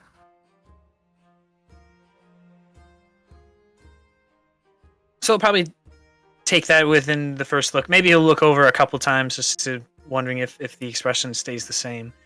But eventually just paying more attention to his drink and maybe has a slight smile on his face whenever he's looking at everyone having fun, but focuses on his drink, maybe picks out a little imperfection in the table that's in front of him. And people, since you are sitting at a table, do come by and like give you little like toasts and thank you for leading them into the next tomorrow. And with that, all right, Ruby, Beltov from the bar starts making his way to you. He's got 2 drinks in his hand. Gives you one. Sweet treat. Sweet treat. Had one of Kara's potions earlier. Did not go so well, so I think I'll be sipping today. She has the best intentions. It's a good way to put it. She tries. And you notice he starts looking to make sure that no one is watching the 2 of you. He leans back on the wall, cool boy stance, holding his mug. Ruby, I got to ask you something.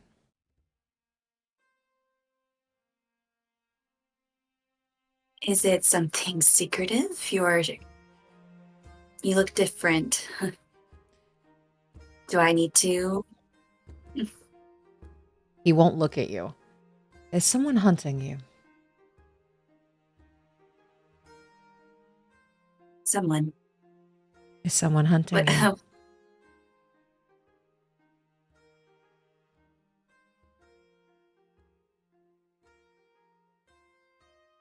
Are you asking if someone is hunting me? Yes. Not that I'm aware of. No. I don't know anyone who would come looking for me.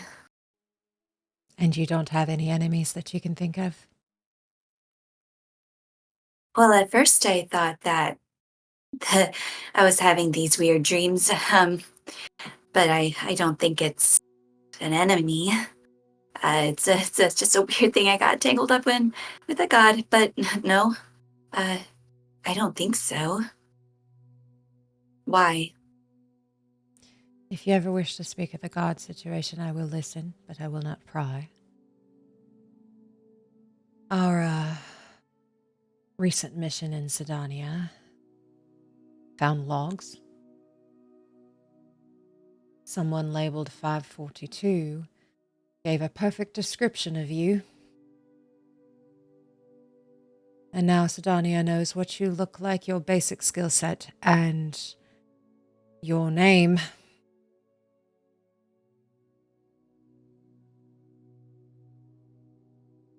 Someone? But Well, you don't know who?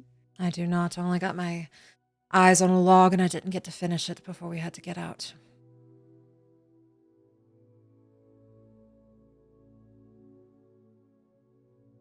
I am not entirely sure who it would be. Not a lot of people have seen this face, so I am at a loss of why I would be hunted or why they would be in Sydonea. You've never been to Sydonea, have you? No. No, I haven't. That's what makes us stranger.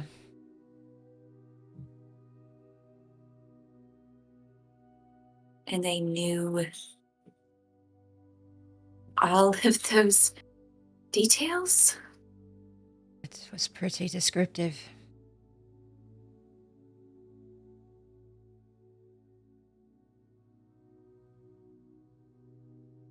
I wish I had answers, but I don't.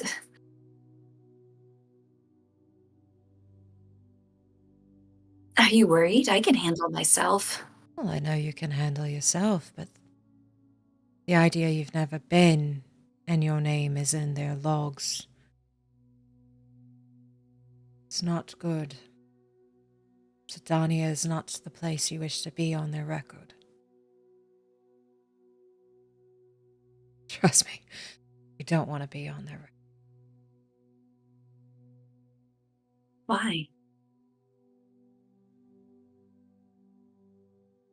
People they take a lot of detail on are either used as a weapon or they are murdered.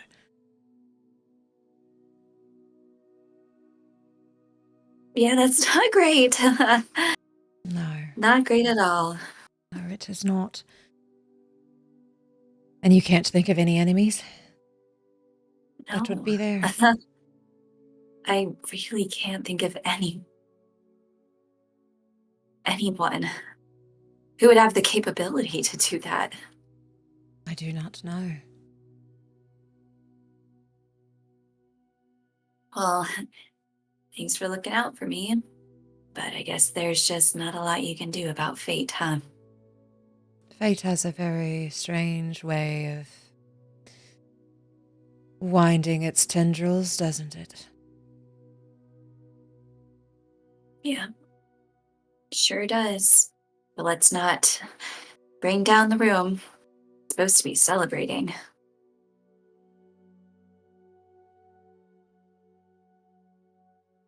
Well, I hope I didn't ruin celebrations for you.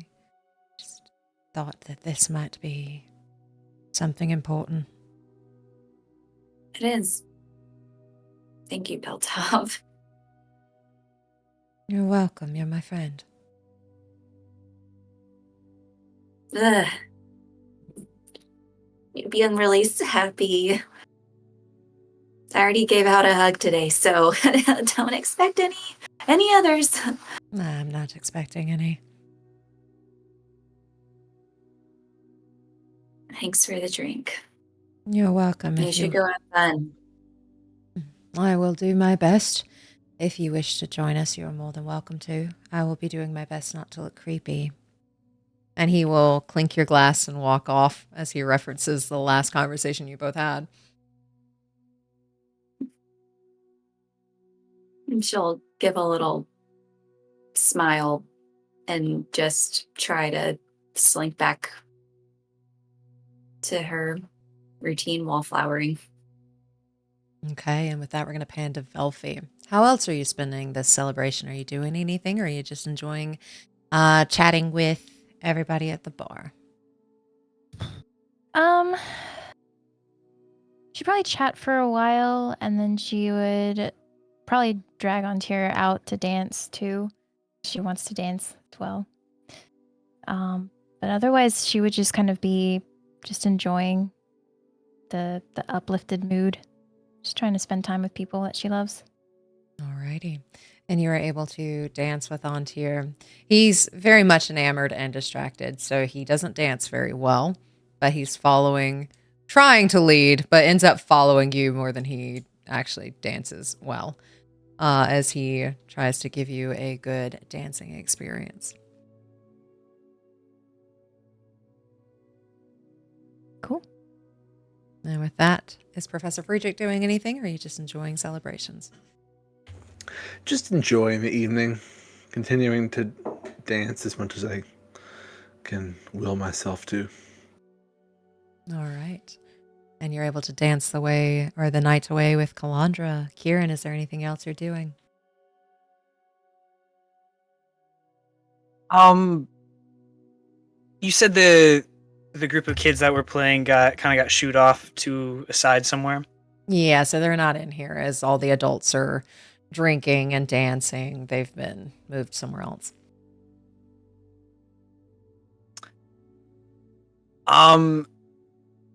Can Quirin get up from the table, and are the kids still playing their tag game, or have they moved? Oh, they've moved to something else now. They're probably playing a little game of dice on the floor, just kind of keeping themselves occupied and laughing with each other. And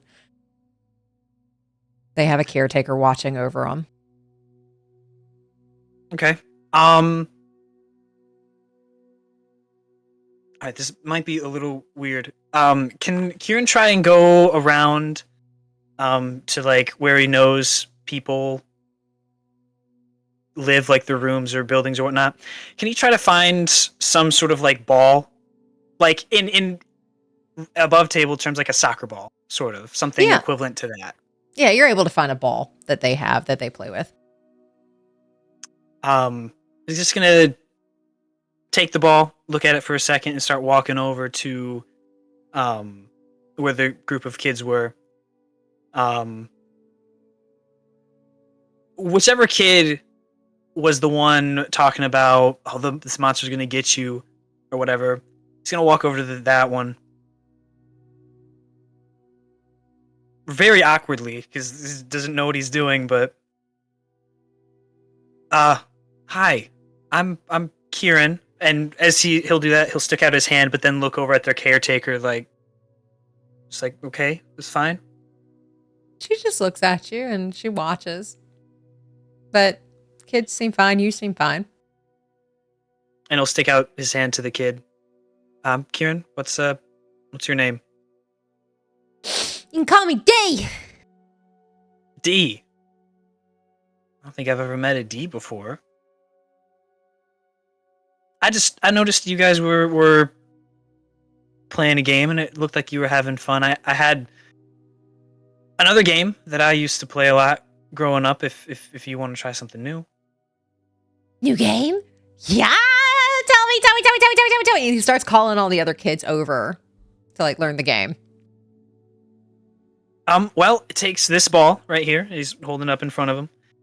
And basically, you put this on the floor and you kick it around and you just try and keep it away from the others. Whoever has the ball the longest wins the game. It's titled quite simply, but I'm proud of it. I called it Keep Away. Keep away. And then they all kind of like chant it afterwards. Like they're really excited to play Keep Away. So, I guess. I mean, I told you about it, but if I can teach you how to play it, maybe show all of you a thing or two. I'm pretty good at it myself, so They will, like they're going to class. Some of them will actually sit down and just watch. well, you don't have to. It's more of it's an interactive thing. You kind of like learn to play as you do play. So, but it's simple. All this ball is on the floor. I'm gonna start kicking it around, and you try to steal it from me. And then whoever steals it from me, you try and steal the ball from them again. Are there any rules? That's the only rule. Okay. It's just steal the ball and try to keep it away from the others. Can Anything I else use you my do is just fair hands? game. No, you're just using your feet. You're just kicking the ball around. You're not punching it. You're not picking it up. Okay. Roll me an athletics check.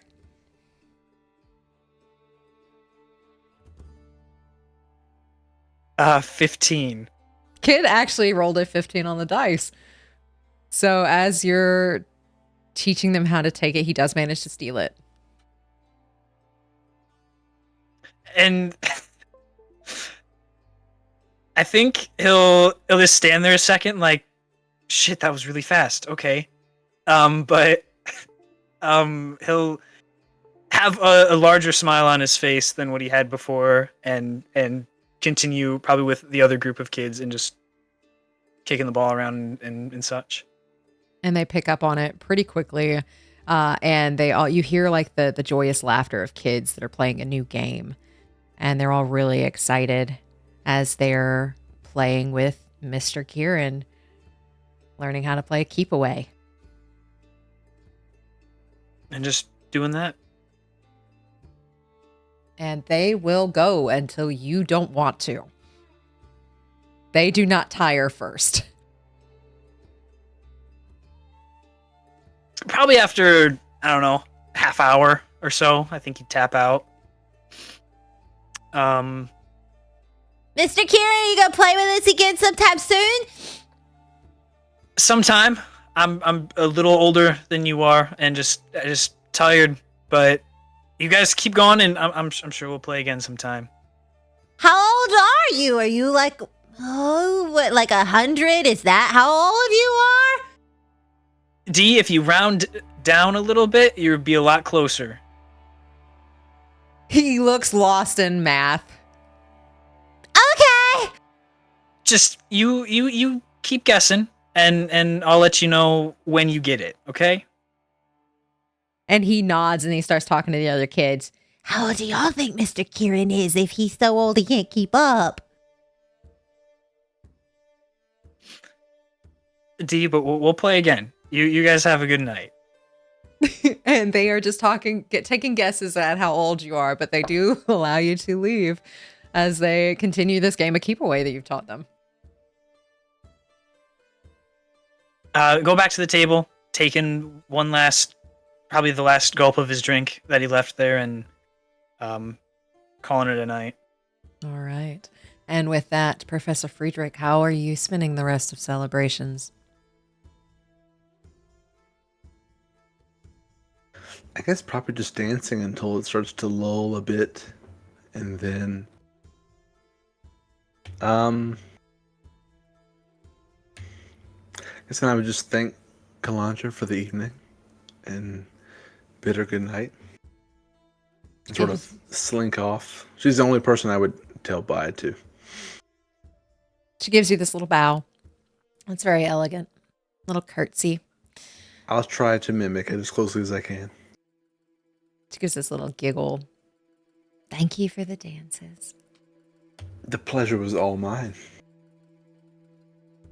Hopefully we'll have a reason to do this again soon. Or we can make our own reason. I like that we can make our own reason. Me too. Good night, Friedrich. Have a good night. And I'll slink off by myself back to my room. I'm heading back to your room, alrighty. With that, we're going to pan over to Velphie. Are you doing anything else this evening? I don't think there's too much else. She would obviously stay with Antir as long as she could.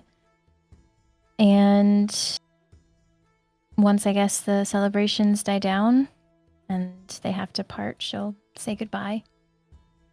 And just head back to her room. Okay. And you're able to do so.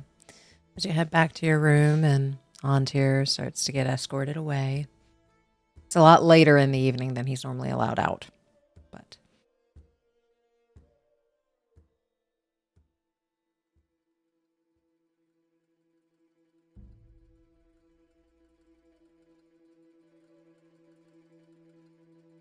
Can she send ascending?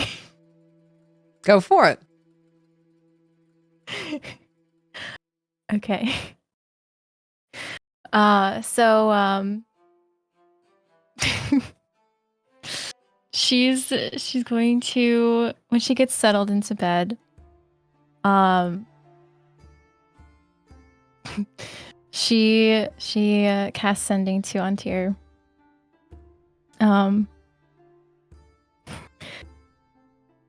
I've been thinking. I'm not sure what's more attractive. You taking control or you surrendering to me? Maybe both? Guess we'll have to find out. You can almost tell he like chokes.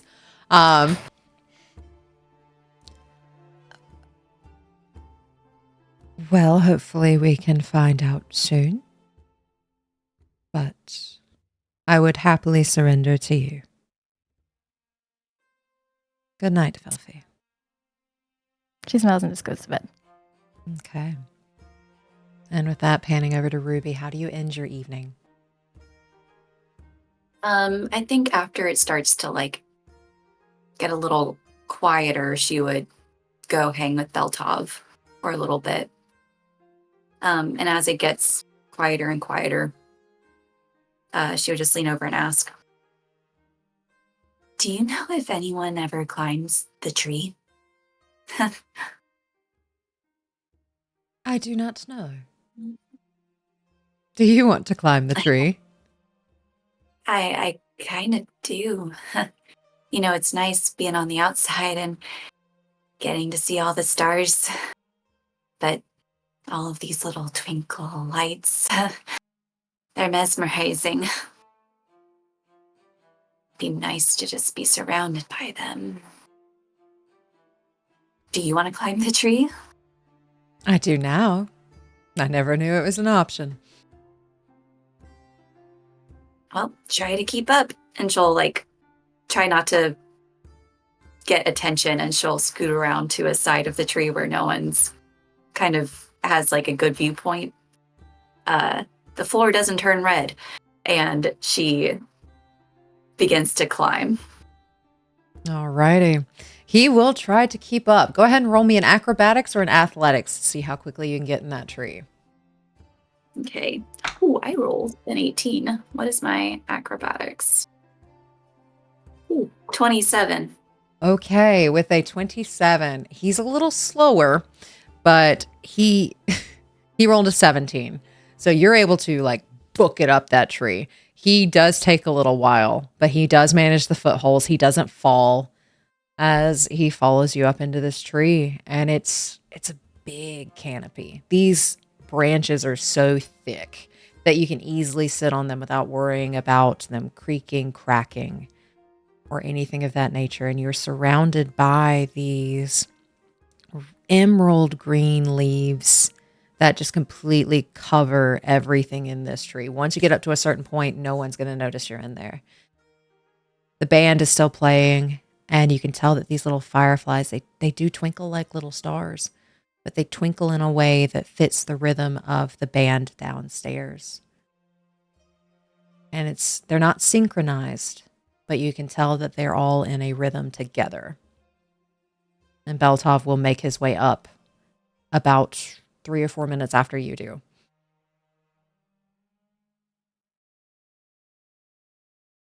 I thought I asked if you could keep up. Yeah, I need to work on that. I'm not as quick as I used to be.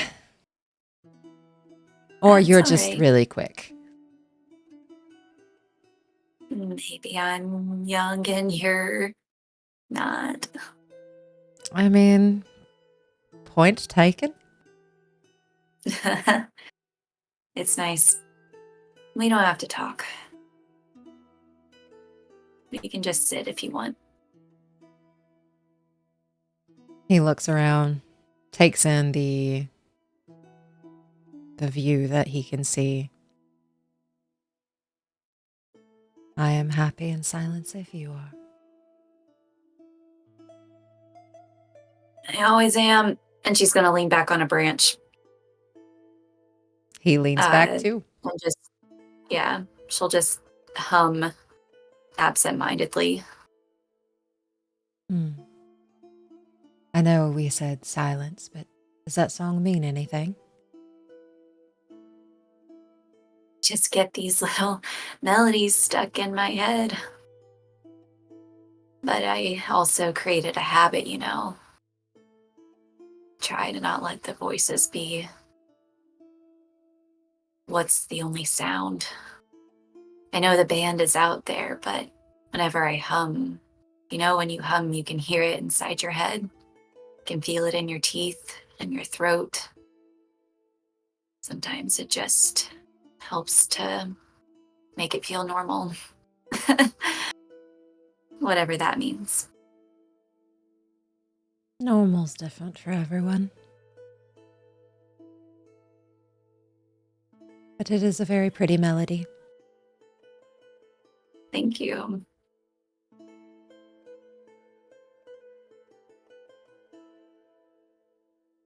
She just closes her eyes, keeps humming. And he puts his arms behind his back, head straight up, looking at the canopy with the little fireflies blinking back and forth, and just listens. With your passive insight. What is your passive insight again? I think it's a 16. Okay, 16. What? Yep. Mhm. All right. You get the sense Beltov doesn't get much peace. And he is at peace, just listening to you hum on this tree branch.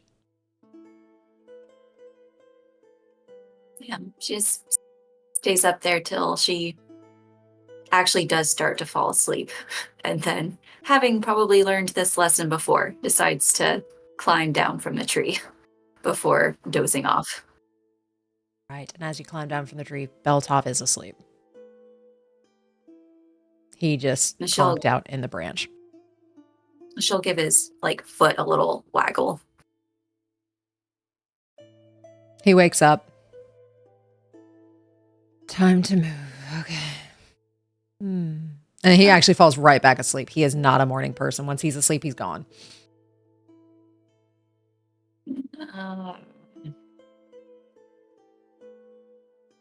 Pretty far up. Okay, let me fall. I've made the journey from canopy to ground before. It is not a good one if you are not conscious. So I will leave it up to you, but last reminder, and she'll flick the sole of his boot before climbing down. And he does like the... And And goes to her room. you're able to go to your room. Is there anything you all wish to do in your room before you go to sleep, or are we all conking out? Okay. Conking out. With that, as you all lay your heads down and quickly fall into a deep slumber, you feel as if you just closed your eyes when you start hearing the emergency sirens blaring. What are you doing?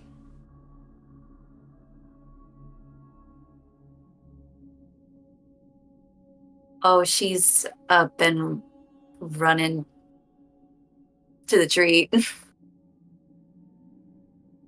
And as you hear those alarm bells ring and you're starting to make your way to the tree, we're going to come right back to you. What is everybody else doing? So the emergency one sounds different than the wake up one. This one's loud. This is obnoxious, and it's turning everything it can. The mushrooms start to glow red. I would get up, put my robes on, grab my spell book, and walk out the front door, or rush out the front door, rather. Okay. Yeah, rush into wherever the center of Limbo is, just to see what's going on. Okay. Yeah, she gets what she needs and rushes out. And as you all grab what you need and rush out, Ruby is making her way towards the tree. You all hear screaming. You smell burning wood and fungi mixed with rust. You see chaos unfurling. Roll me perception checks, please.